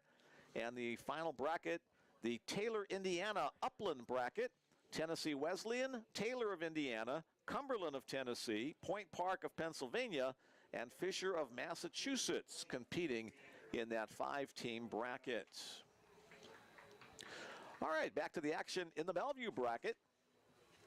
Opening day of all 10 of those opening bracket tournaments across the country. Leading it off for Doane, first baseman, 2-hole hitter Lucas White. 0 for 2 today against Eli Davis. Davis, the line, the pitch, and ahead in the count, 0-1 on that fastball outer half. I'm curious, that was pitch number 87 for Davis, so I'm curious if he starts going back on the attack mode with fastballs to try and induce quicker innings, swinging, weak contact, things like that. Wouldn't surprise me if he doesn't. I mean, he's a big strikeout guy, so they throw a lot more pitches. Glove behind second base, but the shortstop loses his footing and still in time to make the play at first. A highlight reel play there by the shortstop, Chad Pike, robbing Lucas White of a base hit at first.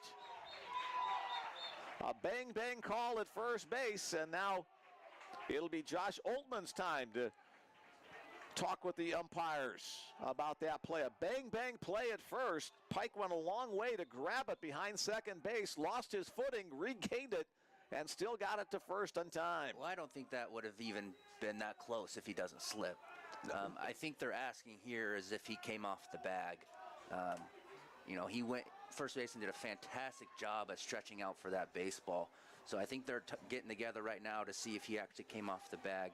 But that play, it's not even really that close if he doesn't lose his footing, because he falls down to the ground, gets back up, and makes a phenomenal throw. It was a heck of a play, but it's actually not even close if he doesn't fall. So I think that's what they're talking about here, is if he came off the bag or not. And the call will stand as an out. 6-3 on the play, to the delight of the Oklahoma City fans here, and to the ire of the Doane University fans. It was close. It was very, very close. But obviously the first base umpire is standing right there. He wasn't blocked. He didn't have anybody in his way. He was standing right there and made the correct call. Next up for the Tigers, the right fielder, Nathan Mensick. Strike one again. Eli Davis getting ahead of most of the hitters throughout this entire game. Fouled overhead, 0-2. Davis working very quickly. Defensive players like that, they don't have a chance to fall asleep. His tempo and rhythm have been really good all game. Swung on and missed. Bounce to the catcher. The throw to first base to retire Nathan Mensick, second out of the inning. The 10th strikeout of the game for Eli Davis. Luke Again, Davis, the two-time Sooner Athletic Conference Pitcher of the Year. We're seeing a great example of why that is so by his effort this afternoon. With two away, the batter is the second baseman, Luke LaChance. LaChance singled his last time up, 1 for 2 on the day. First pitch swinging, foul out of play. Yeah, he's going back into attack mode. He sees the light. You know, he's got just over 3 innings left, you know, that he can work through. And so I think he's starting to rear it back up to where he can finish, you know, the final nails in this game. More action in the Doane bullpen. This time it's Raiden Steele warming up. If needed, another bender in the zone. 1-2 the count on LaChance.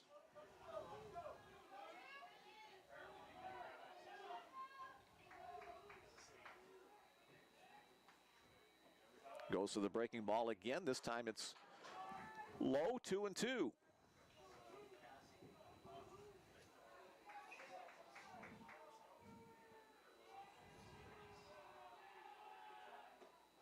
Way upstairs as Davis tried to get the express past LaChance.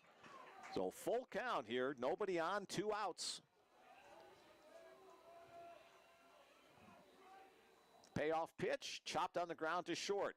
Pike gloves it, throws it, keeps his footing this time easily, and retires LaChance.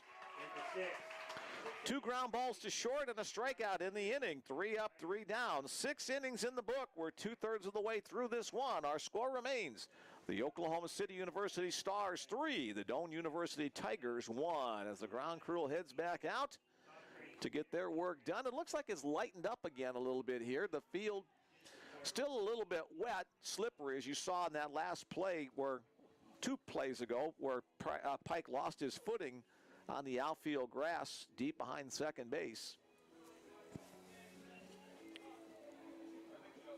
As the Stars head to hit in the top of the 7th inning, it'll be the 8-9-1 part of the order. And we will have a pitching change for Doane University. Now on the mound, replacing starter Aaron Forrest is Raiden Steele. Yeah, Raiden's got a 2-0 record. He has a 2.5 ERA, 28 innings pitched, giving up 23 hits, 8 earned runs, 23 strikeouts, and 104 at-bats. Teams are hitting just over 200 off of him, and he's got a strikeouts per 9 or just over 7. He'll get his 8 warm-up tosses before facing the 8-9-1 part of the OKC lineup.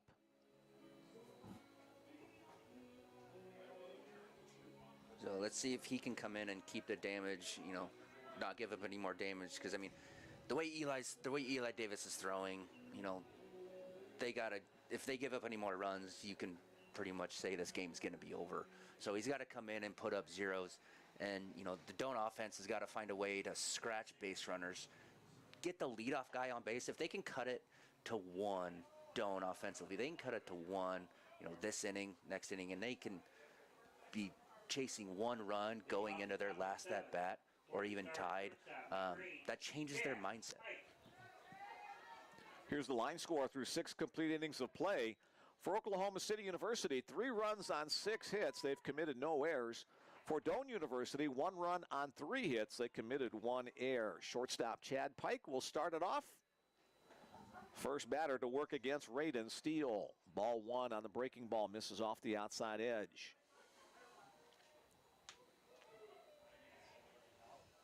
Off the outside edge again, 2-0. Raiden Steele, a junior from Nephi, Utah. There's one on the outside black to make it a 2-1 count. Pike 0 for 2 so far today.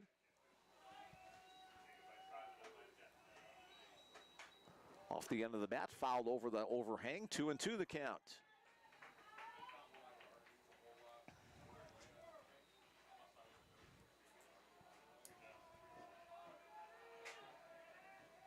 The wind and the pitch. Breaking ball swung at and missed. Blocked up by the catcher. The tag applied at home plate. Nice job there for the first out of the top of the 7th inning. Yeah, that was a fantastic breaking ball down. Was able to get a swing and miss. And I believe that Ben Grigsby has re-entered the game to catch. Jack Tillman came on to pinch hit for him. The next batter for the Stars, second baseman Hunter Lenahan. Steele starts ahead with strike one, inner half.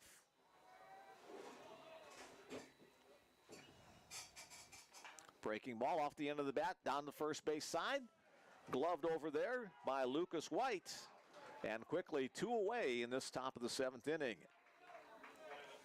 Top of the order for the Stars. So Raiden Steele doing just what you would hope.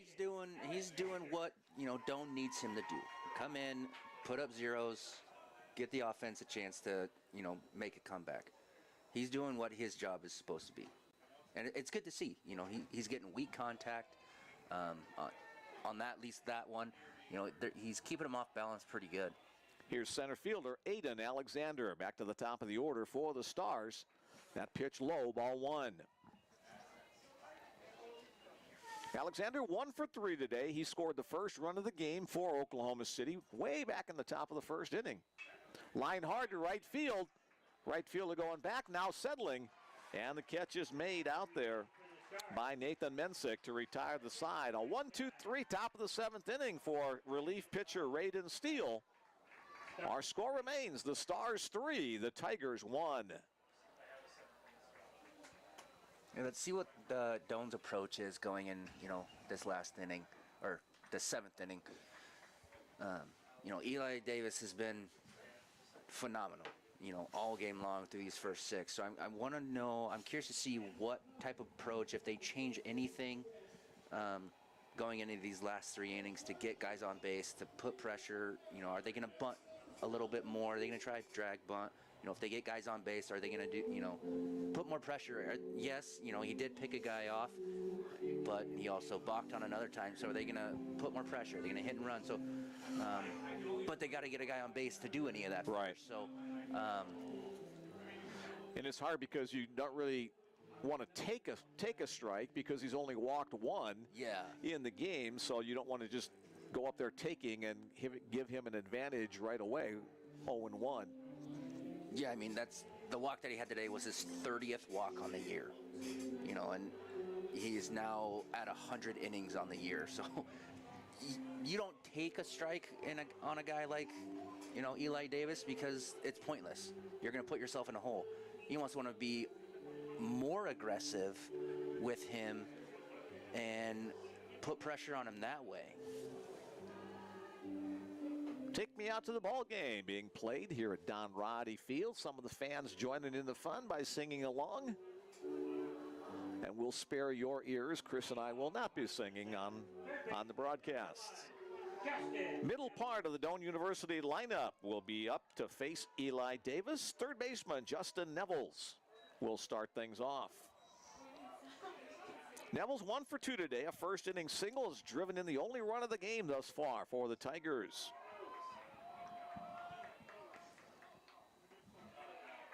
Strike one call as Davis works ahead.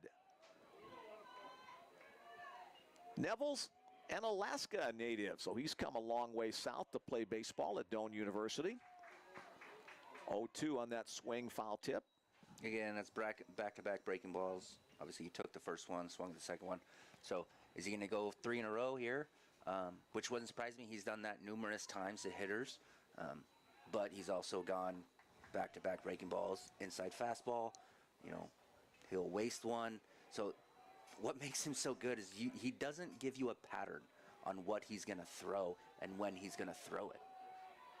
Very effective pitching sequences as well as movement on his pitches. That one fouled back to the screen. Count remains 0-2.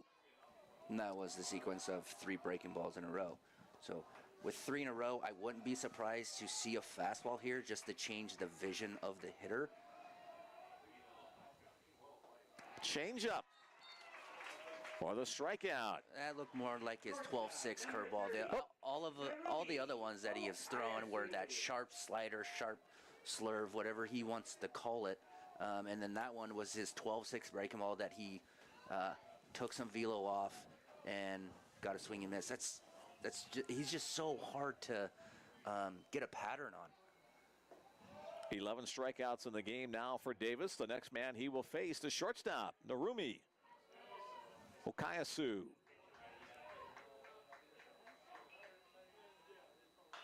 Chop foul. Up the first base side, 0-2 the count. You know, first hitter. Excuse me, 1-1. Yeah, first hitter he threw nothing but breaking balls, and now he's going fastballs. So you think you have a plan. Okay, this is what he's going to do this inning. Nope. Chopped on the ground to second base. Glove there by Lenahan, and over to first for the second out of the inning. So quickly 2 away in the bottom of the 7th inning as the batter, the designated hitter, Christian Yanez.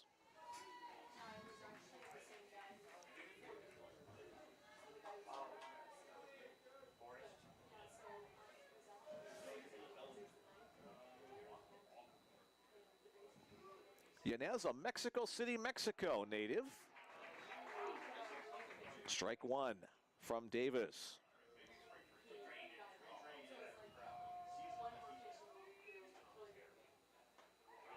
Swing and a miss, 0-2. Again, that's back-to-back breaking balls.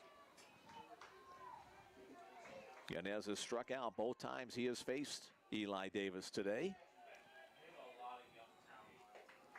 Lays off that pitch. They'll appeal to first base. No swing. That's a good fastball up and away. Not a bad spot, not a bad location. Get him to chase. I wouldn't be surprised to see a back foot slider right here. Fastball inner half for the called strike three. 12 strikeouts now for Eli Davis as the Tigers go down 1-2-3 for the second consecutive inning. After 7 innings, Oklahoma City Stars 3, Doane University Tigers 1. Again, we want to remind you, tomorrow afternoon the tournament continues for both of these teams. 12 o'clock will be the losers bracket game. Whichever team loses today plays the loser of the second game later this afternoon between Bellevue University and Grandview University. The winners bracket tomorrow afternoon at 3:30. The winner of this game versus the winner of the second game today. One final time, I'll throw out that text message number. If you'd like to play along with us today, let us know who you are, where you are, any words you want us to pass along, greetings or baseball trivia, whatever. 402-515-7654. Mick Krupski and Chris Williamson bringing you the broadcast this afternoon on the Bellevue Bruin Sports Network. Hope you're enjoying it wherever you are across the country and across the world, for that matter. Yeah, with some of the players that we have in these, just at this opening round, we got guys from Japan, we got guys from Canada, we got all over the place. So, which is really cool to see. Mexico as well. Yanez, the last hitter. Yep. So, as we head to the top of the 8th inning, it'll be the 2-3-4 spot of the Oklahoma City order. Reese Ratchford, the catcher. First time he is facing relief pitcher Raiden Steele, who came on last inning in relief of starter Aaron Forrest. First pitch swinging, gets that one up the middle for the base hit. First hit of the afternoon for Reese Ratchford as he heads to first base. And we'll have the courtesy runner coming in for the Stars catcher. And it was Kang last time, and I'm assuming it will also be him this time. Yeah, it's Noah Kang. Noah Kang. This is a dangerous part of the order right here for Doane. They're going to the heart of their order, money innings. This is a massive inning right here. The batter, the designated hitter, Jesse Fontaboa. Fontaboa takes a breaking ball on the outside corner for a called strike one. Fontaboa with that solo home run, probably not in a bunting situation here, or will Keith Lytle decide the one run in its scoring position is more important than having a big hack attempt? Short lead at first by Kang. That one gets past the catcher on the wild pitch. So Kang advances to second base. Now, I wonder if that changes his decision on having him butt or not. My guess is no. My guess is he's still going to let him swing away based off of the numbers that he's been putting up all year. That's the way Oklahoma City does things. They showed bunt one time today, and they've stolen base twice. Other than that, everyone else is swinging. He's also hit a home run already. Here's the 1-0 pitch again, bounce to the plate. Grigsby able to keep that one in front of him. Looks like Doane is starting to get somebody down in the bullpen. Looks like they're in a hurry too. There's a lot of breaking balls going on right now, which is probably the way he throws to keep them off balance. And right now, they're not very good. Again, bounce to the plate. Again, Grigsby called upon to take it off the chest protector to keep it in front of him. Well, 3-1 the count on Fonteboa, the 3-hole hitter in the lineup for the Stars. 1 for 3 today. I wouldn't be surprised to see another one with first base open. You don't want to give him a fastball on 3-1 count. And they do. Fastball on the outside corner for the called strike. It'll be full count now on Fonteboa.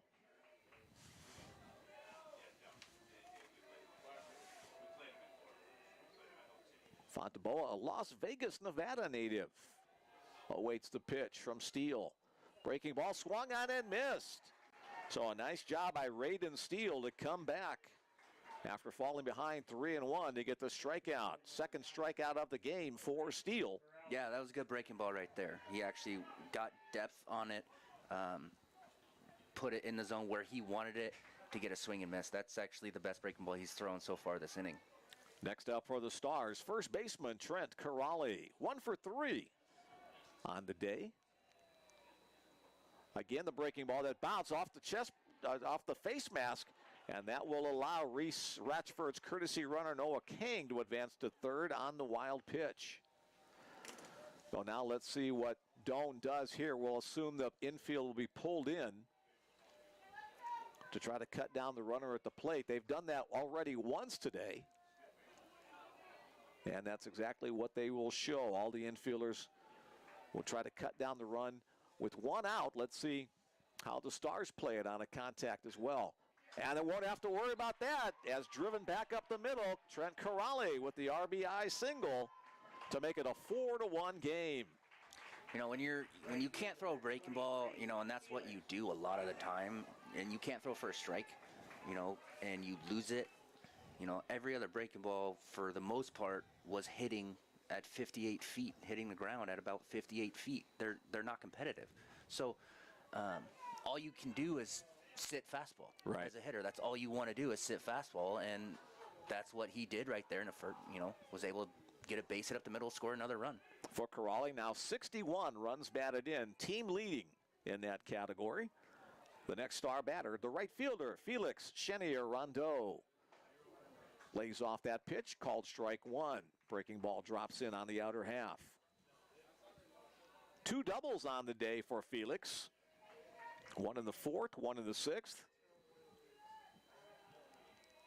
Up here in the top of the 8th. 4-1 our score. That breaking ball stays outside.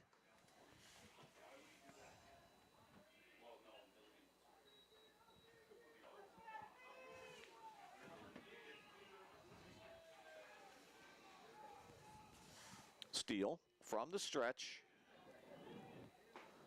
Swung on and missed. Good pop on that fastball from Raiden Steele. Gets ahead in the count now, 1-2.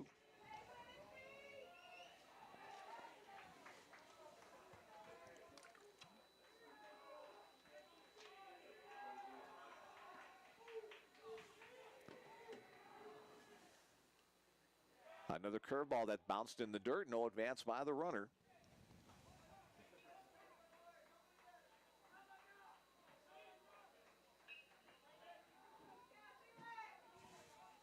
Another arm warming up in the Doane bullpen. This time it's number 27, Jake King.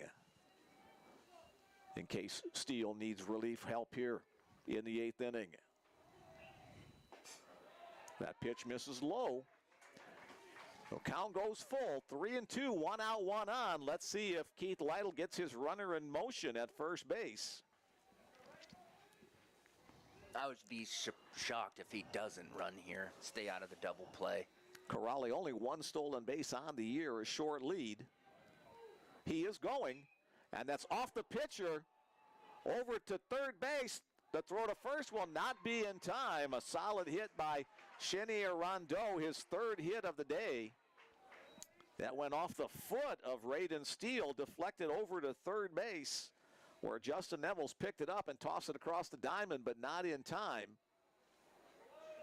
And that will bring Josh Holtmans out of the dugout to talk with his pitcher to see if he's okay. Kind of got him near the back of the foot or the ankle bone. Yeah, that's unlucky for Doane right there. If it doesn't hit him, because obviously runner was taking off, shortstop was actually already covering the bag by the time when he hit it. So, that's a ground ball to the shortstop. If it's hit hard enough, he can field it, step on second, throw to first for a double play. But obviously it hit him, and kind of an unlucky break right there for Doane. Raiden Steele will be allowed a couple of warm-up tosses here to see if he's okay. And it looks like he's going to be fine to stay into the game. But the Stars have runners at first and second and just 1 out. And the batter will be the left fielder, Barrett Daniel. Left fielder, number 10, Barrett Daniel. And it looks like we're going to have a pinch runner going in for Oklahoma City. That'll be Colin Pelton.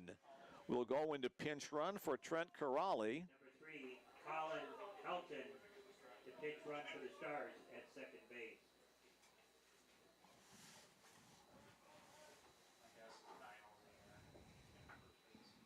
So Pelton will be the runner at first. Chenier Rondeau, the runner at, Pelton the runner at second. Chenier Rondeau, the runner at first. As I scribble that into my scorebook, home plate umpire does the same on his lineup card. Keith Lytle will head back down to the third base coaching box, and play will continue.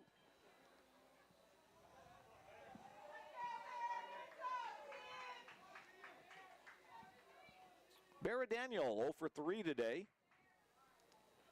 A strikeout, a ground out, and a fly out.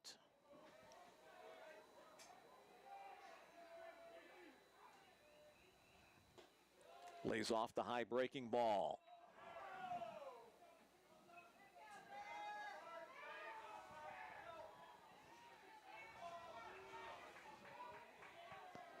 Fans continue to root strongly for both of their respective teams. Fastball, that one stays down as well. Now 2-0.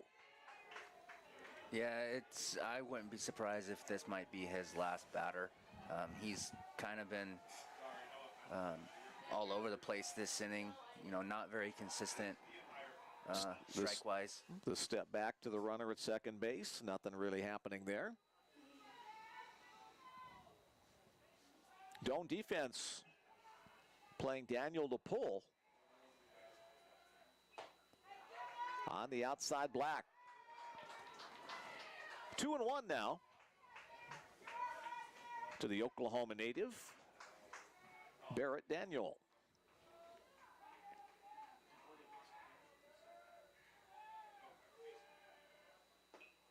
That one misses inside, 3-1 the count.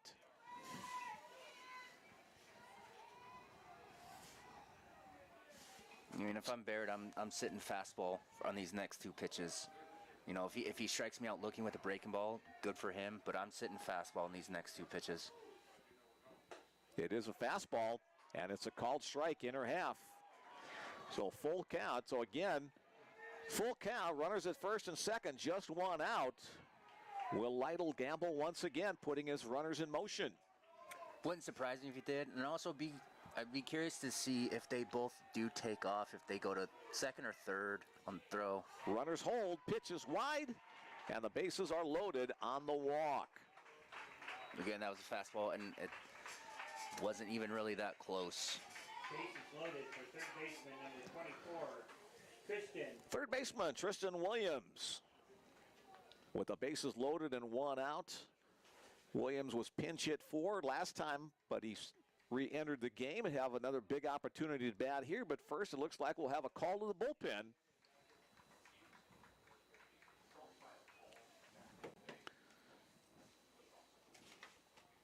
And it will be Jake King coming out of the pen for Doane, the freshman right-hander from Gilbert, Arizona, replacing Raiden Steele. Yeah, King's appeared in 9 games. He's got a 5.23 ERA, 10 innings, giving up 12 hits, 12 strikeouts, and teams are hitting .261, and he's just got over 10 strikeouts per 9 innings. So we'll see what kind of stuff he has and if he can keep the damage to 1 run.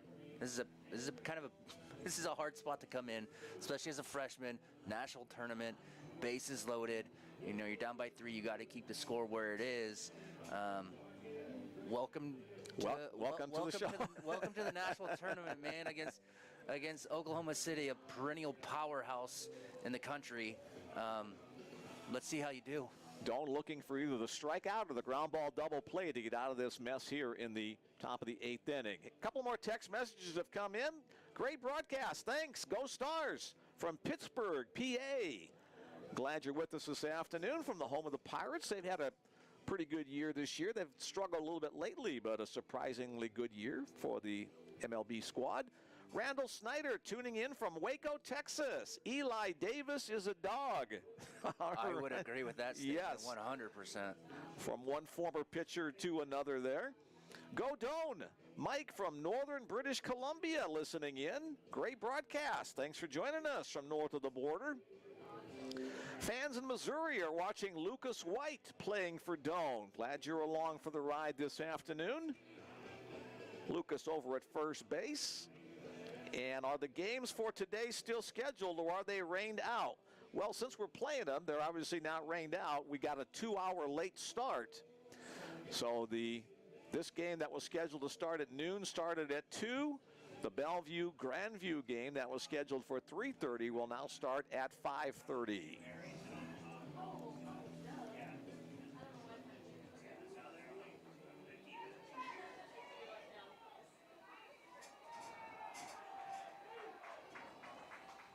All right, here we go. Let's see. Tristan Williams stepping in. Yeah, let's see if he jumps on this first pitch. If it's a fastball, I wouldn't be surprised if he swings out of his shoes. Jake King working from the stretch. He hits it hard down the left field line. Has the distance to get out of here, but it's going to hook foul. Out onto the street, but about 20 feet or so to the left of that left field foul pole. So you called it, Chris. Tristan Williams was jumping on that first pitch, but just got a little bit ahead of it. Again, I mean, that's what relievers do. Coming into a game, coming into an inning, first pitch they want to throw is a fastball. Squeeze play, bunted in the air, but not caught. Dropped, run will score as the out is recorded at first base. Tristan Williams will get credit for the RBI as Colin Pelton comes across to score the 5th run of the game. Each of the other runners advance a base as well. So bunted in the air wasn't a perfect bunt, but it got the job done. Yeah, that's twice that they've tried to bunt, and it's been popped up to the third baseman. So, but it almost kind of like the way his bat angle was, it almost looked like he was trying to do that because the ball was up.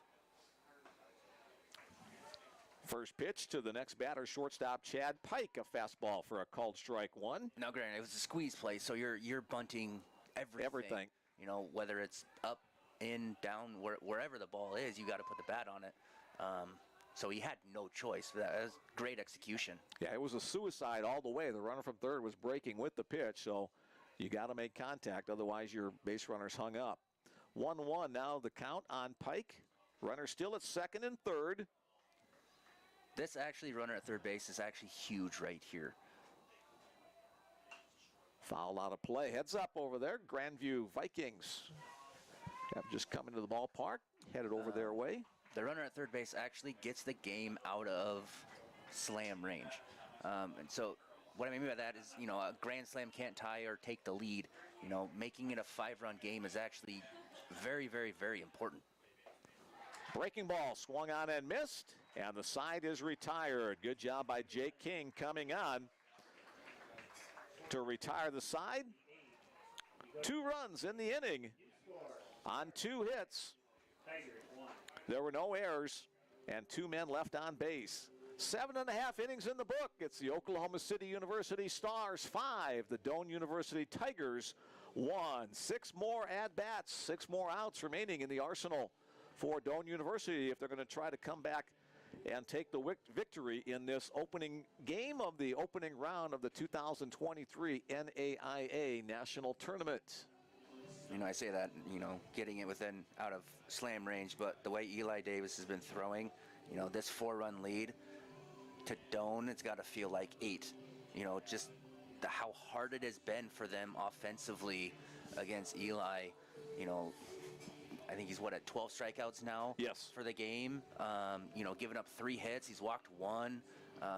He's been as advertised. You know, he's one of the best pitchers in the country.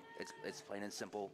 He's one of the best in the country, and it's been really fun to watch him work and watch the way he goes through a lineup and thinks through a lineup and maneuvers through a lineup. It's really fun to watch him work, and it's been awesome.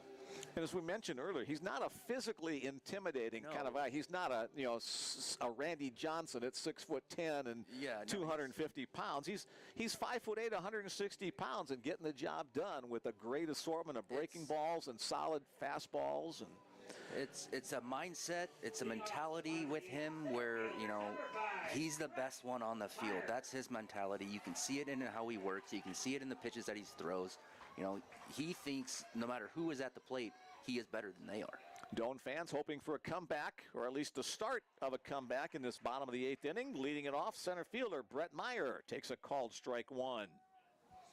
Of the 21 outs recorded in the 7 innings thus far, 12 of them have been strikeouts by Eli Davis. 1-1 now the count on Meyer. Meyer was hit by a pitch his last time up.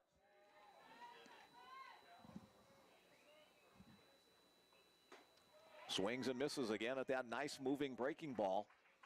1-2 the count.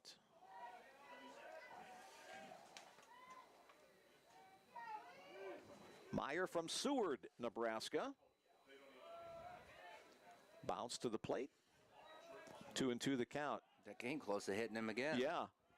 Ironically, Seward, the home of Concordia University, one of their biggest GPAC rivals.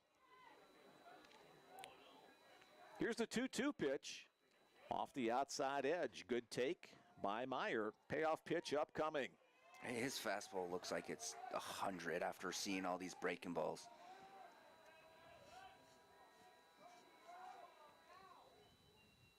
Breaking ball chopped up the third base line, but that'll be in foul territory. That'll be tossed out of play to be toweled down.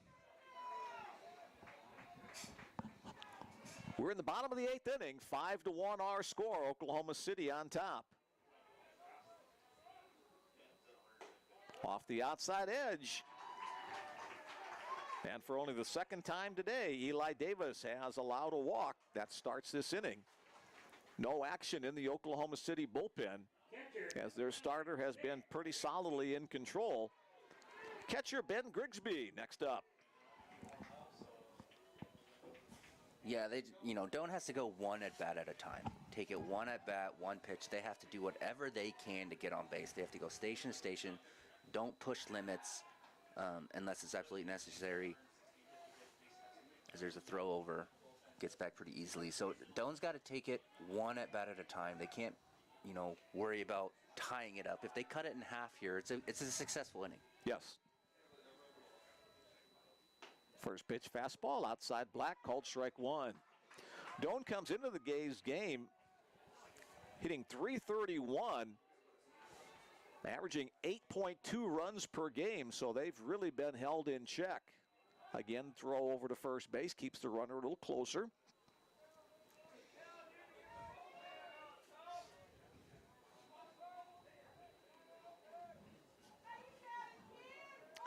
Grigsby 0 for 1 today. Ground out his first time up, was pinch hit for a second time. To second base, comes up, out at second for one, out at first. On the double play, 4-6-3. Just what the doctor would order for the Oklahoma City Stars defense. Started by second baseman Hunter Lenahan to shortstop Chad Pike, and finished off at first base to Trent Corrali. Yeah, double play doesn't get much easier than that one. It was hit right at him, hit hard enough where he could just take his time, make a nice easy flip to short, nice easy throw to first for the double play. Back to the top of the order, here's Joe Osborne. Almost hit that lead elbow, but he pulls it out of the way. Osborne 1 for 3 today. He scored the only run of the game. That was way back in the first inning for Doane. Ahead in the count now, 2-0.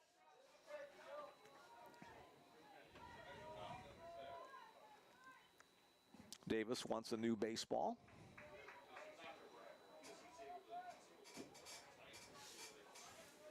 Again, the skies appear to be lightening a little bit, so one more baseball game yet to go today after this one. Hopefully we won't have to put up with the nuisance of drizzle. 3-0 the count. So Davis might be tiring a little bit. A 4-pitch walk, his second walk of the inning. The first one he raced on the double play. Let's see if we might see somebody scrambling down to the bullpen, but at this point, still nothing. As the 2-hole hitter, Lucas White, the first baseman, steps to the plate. You know, White 0 for 3 today.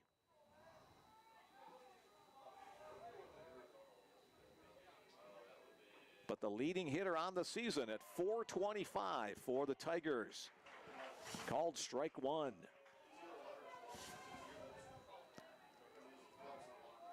White with 64 runs batted in. That's tops on the team. Chopped to his first base counterpart. Gloved over there by Trent Corrali. He'll step on the base, and the side is retired. No runs, no hits, no errors, one man left after 8 complete innings. Oklahoma City University Stars 5, Doane University Tigers 1. All right, one more inning to go to see who moves to the winner's bracket and who falls to the loser's bracket for tomorrow's game. Back to the mound goes Jake King. Trying to keep his team in this one, trailing by only 4. It's a tall task, but Doane fans still hoping for some late heroics in this one.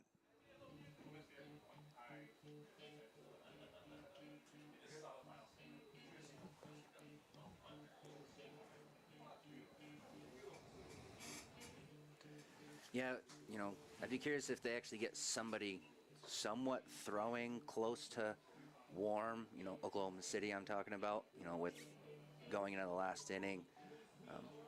Elijah Davis is well over 100 pitches by this point. Obviously, yes, I'm sure he wants to finish it out. They want him to finish it out. But it wouldn't surprise me if they get somebody just moving, getting their body warm. That way, you know, if there is a rush where Doane, you know, puts 3 or 4 hits together in an inning, somebody can get going right away. A couple of more quick texts here. Zach Brown from Gillette, Wyoming says, "Now we go Doane." And Michaela tuning in from Santo Domingo, Dominican Republic. Go Stars. Winning doesn't suck. Truer words were never spoken. Here we go with the top of the 9th inning. Second baseman Hunter Lenahan, the first batter. First time he is facing Jake King. Lenahan 2 for 3, doubled and scored a run in the 5th. King working exclusively from the stretch, popped up on the infield. Second baseman Luke LaChance calls for it and gloves it for the first out of the inning. Back to the top of the order for the Stars. Center fielder Aiden Alexander. Alexander 1 for 4 on the day.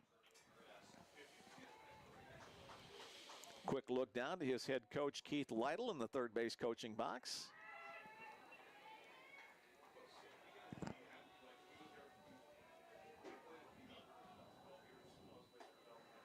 Just off the outside edge on the cut fastball. from Jake King. Looking ahead to the bottom of the ninth inning, Doane will have the 3, 4, 5 spots in the order. Mensick, LaChance, and Nevels, the first three scheduled to face Eli Davis. 2-0 now to count. That's the order you want to get things going. You know, that means, you know, obviously the bottom of the order's got to pick up the slack after that, but that's a good start. Fastball stays up, 3-0. For them to start put the pressure on Eli Davis in Oklahoma City. And now you might start thinking about taking a strike because he walked 2, Davis walked 2 in the last inning, so his control's been a little bit more suspect the last inning or two. There's a strike call, 3-1. Yep, that wouldn't surprise me if he did that this inning, especially with, like you said, with how the last inning went. You know, he was a little bit less effective pounding his zone. So it wouldn't surprise me if they did bring out that mentality as strike 2 for a full count right there. So we'll see. I mean, it's all but if that's not, again, if that's not how they play, though, that's hard to take them out of their rhythm. And, you know, if they're a team that likes to jump on first pitches, don't take them out of their rhythm. Right. Here's the payoff pitch. That one's hit in the air. Base hit into center field. So Aiden Alexander, his second hit of the game, reaches first base on that solid single to center. Catcher Reese Ratchford next up. Ratchford has a single and a walk to his credit today. Single runs in the first, fourth, and fifth. The 2 spot in the 8th. That's the 5 runs for Oklahoma City University. First pitch from King is upstairs. A single run in the bottom of the first inning for Doane is all they have to show with it. Only 1 run on 3 hits. 2 of those 3 hits coming in the first inning. Chopper into the hole. Nice grab with the glove by the shortstop, but no way he's going to get up to make a play there. A good effort by Okiasu, the shortstop. Yeah, he was shedded up the middle just a little bit for the double play, and ball was hit far enough into the 6th hole that he wasn't able to make a throw. Noah Kang, excuse me, will come back on as the courtesy runner for catcher Reese Ratchford. So runners at first and second with 1 away. The batter, the designated hitter, Jesse Fontaboa.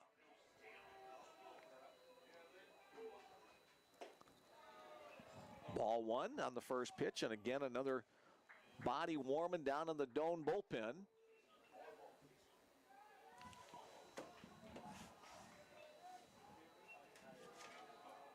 That is Halden Craig.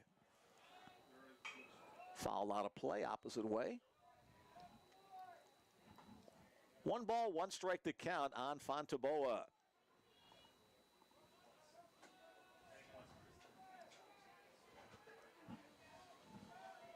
Fontaboa played at University of Texas Rio Grande Valley before joining the Oklahoma City club. Breaking ball misses low and away.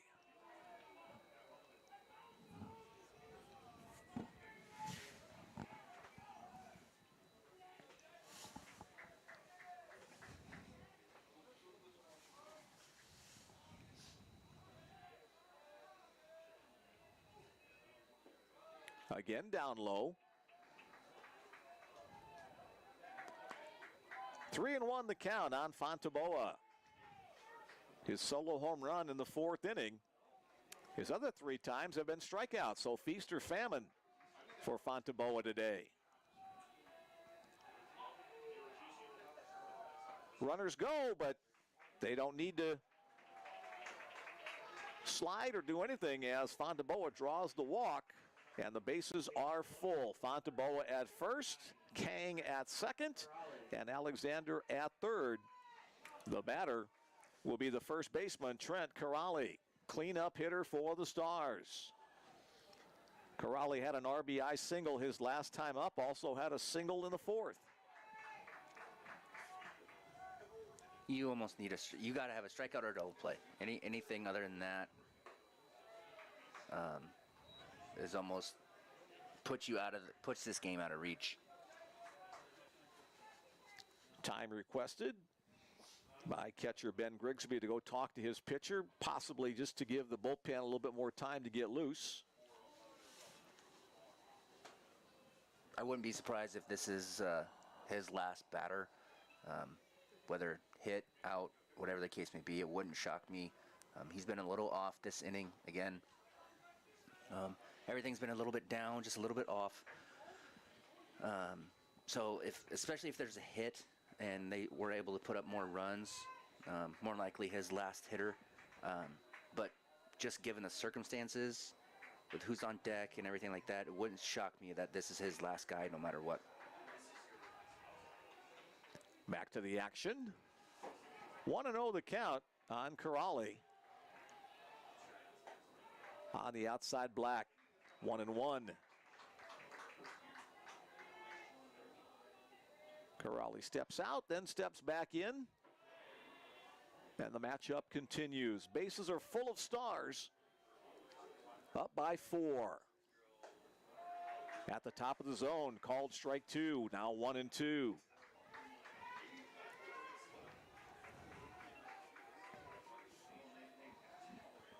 Corrali with 61 runs batted in on the season through 50 games for Oklahoma City.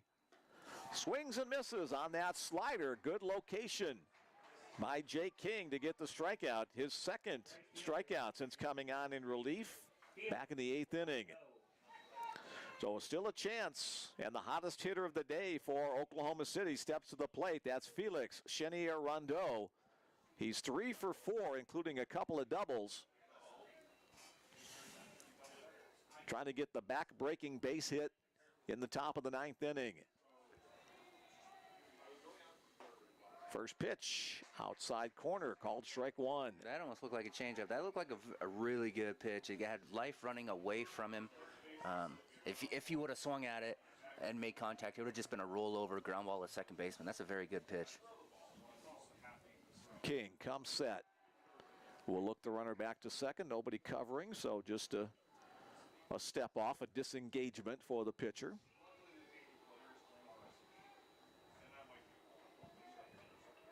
And the skies continue to lighten up a little bit here. We're not looking at sunshine breaking through, but a lighter day. Foul out of play. 0-2 the count.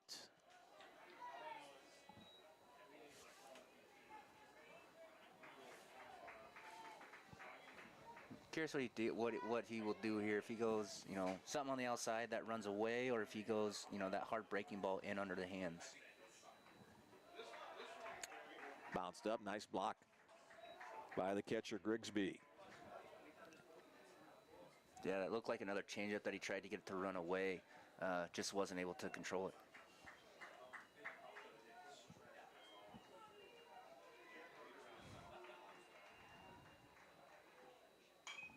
Again, foul out of play. This is the 23rd NAIA National Tournament appearance for Oklahoma City University. Chris, you had talked about them being such a premier program. Well, that's the good definition for that. Yeah, they're always line hard, heads up, but out of play. They're always either in the national tournament to get to the World Series, at the World Series, opening round championships. We've had him here, a couple years ago in our, again, Swung on and missed. Good pitch by Jay King to get Chenier-Rondeau reaching for that one and stranding the bases loaded. No runs on 2 hits. There were no errors and 3 men left on base in the top of the 9th inning as we head to the Last Chance Hotel, bottom of the 9th. It's the Oklahoma City Stars 5, the Doane University Tigers 1. That's why Bellevue wants to play Oklahoma City every single year. That's why they open up with Oklahoma City almost every single year, is because they're always a nationally ranked team. They're always in the national tournament. Bellevue wants to play those type of teams year in and year out. And I'm at 23 times in the national tournament, 16 of those times in the World Series. So a great success ratio for the Stars.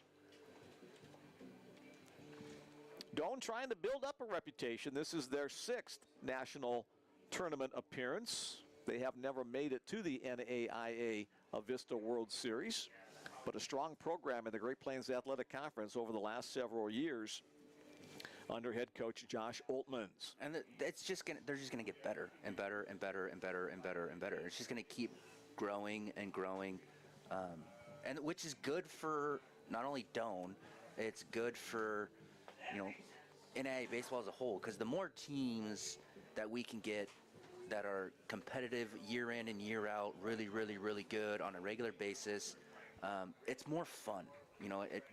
It's more. It grows the game nationally that much more. It gives kids that much more of a place to go. It's not just a Southern school sport. Yes. All right, here we go at the bottom of the 9th inning. Last chance for the Doane Tigers. It'll be the 3-4-5 spot of the order. Leading it off, right fielder Nathan Mensick. Mensick 0 for 2 today. As back to the mound goes Eli Davis for the Stars. A little nubber. Tough chance for the second baseman. The shovel to first is not in time. It's an infield hit for Nathan Mensick. The head first dive to the bag. That's the first hit for the Tigers since back in the 4th inning. 4th hit of the game as Nathan Mensick, giving it his all. Didn't hit it hard, but hit it in a spot where it's a difficult opportunity for the second baseman, Hunter Lenahan, to try to make the play. Yeah, his only option on that play was to glove flip it, or if he wanted to try and barehand it. That was his only option. Here's second baseman Luke LaChance. Breaking ball blocked up by the catcher. It does look like Oklahoma City does have somebody moving around, starting to play catch down there. So if things do get interesting, they can make the change pretty quick. Davis comes set, delivers a home, chop foul. So the Doane batters are obviously not taking a strike as they're chasing anything around the zone here, trying to fight their way back into this one, trailing by 4 runs. Which doesn't surprise me with how in the zone Davis is. Yes, last inning he did have a couple walks, but with how in the zone he is, on a regular basis, it doesn't surprise me that they're not taking a strike. They want to be more aggressive.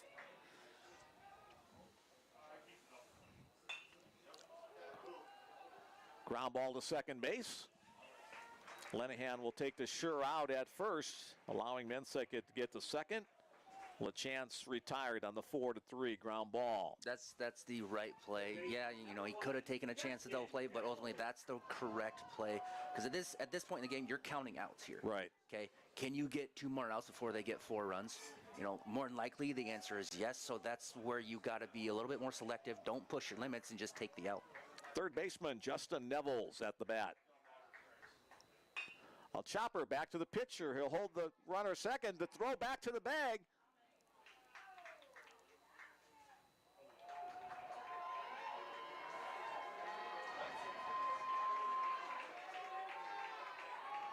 And my guess is that they called interference on the second baseman for blocking the bag, so he didn't have a chance to get back to the bag without the ball.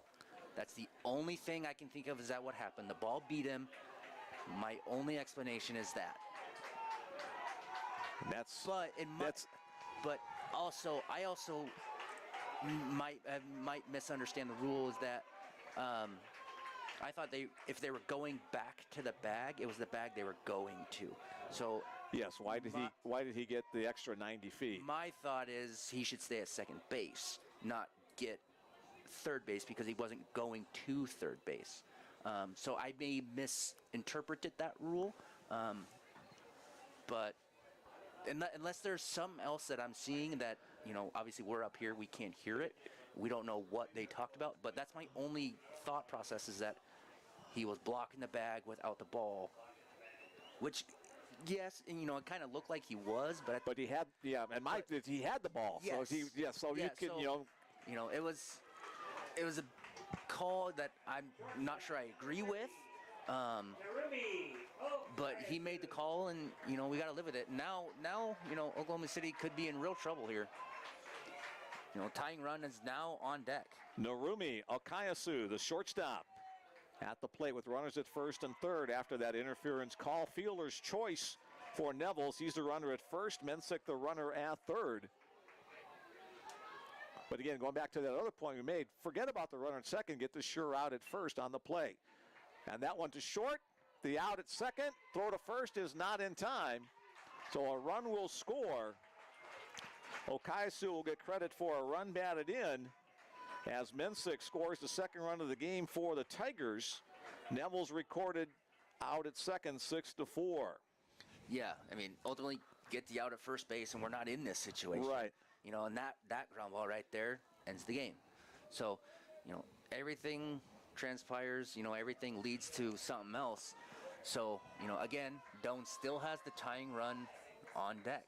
And we'll have a pinch hitter for Doane. Messiah Katu from Friendswood, Texas will pinch hit here. He becomes the last chance to try to keep the game alive. Messiah, M-I-S-A-E-L, Cantu. Hitting for Christian Yanez. Swing and miss for strike one on another breaking ball. So again, Eli Davis working ahead. Breaking ball, chopped to third. Fair ball right on top of the base. A throw across the diamond in time. 5-3 on the play. And the winner of the first game of the 2023 Bellevue bracket of the NAIA baseball tournament, the Oklahoma City Stars. 5 runs on 11 hits. They committed no errors. For the Doane Tigers, 2 runs on 4 hits. They committed 1 error. The winning pitcher getting the complete game, Eli Davis, his 12th win of the season. Losing pitcher was the Doane starter Aaron Fordyce. He drops to 10-3 on the season. A well-played baseball game throughout. The pitchers dominated early on. Oklahoma City took advantage of some opportunities to put runs on the board to win it by a score of 5-2. Yeah, this game was as advertised with the 2 arms on the mound. You know, the 2 number ones for both Doane and Oklahoma City. It was how we all wanted it to go, to be honest with you. It was how we thought it would go. 5-2 game. The 2 starting pitchers, Forrest and Davis, threw extremely well. Forrest obviously didn't get a whole lot of help offensively, but you know, when you're going up against Eli Davis on the other side, like I said earlier and before, you got to keep it minimal, and defensively, you got to play almost perfect to beat Eli, to get as many chances, you know, because you're gonna win 1-0, 2-0 games if you're going up against Eli Davis. That's how you're gonna have to win these baseball games. And obviously, you know, defensively they had a couple mistakes that costed them some runs. But Forrest pitched really well. He pitched really, really well. And then Eli Davis just outpitched him. It's that simple. So game number 1 of this opening round bracket is in the books. The Oklahoma City University Stars will advance to tomorrow afternoon's 3:30 winners bracket game against the winner of this upcoming game between the Bellevue University Bruins and the Grandview University Vikings. That game will start in about an hour at 5:30 Central Time.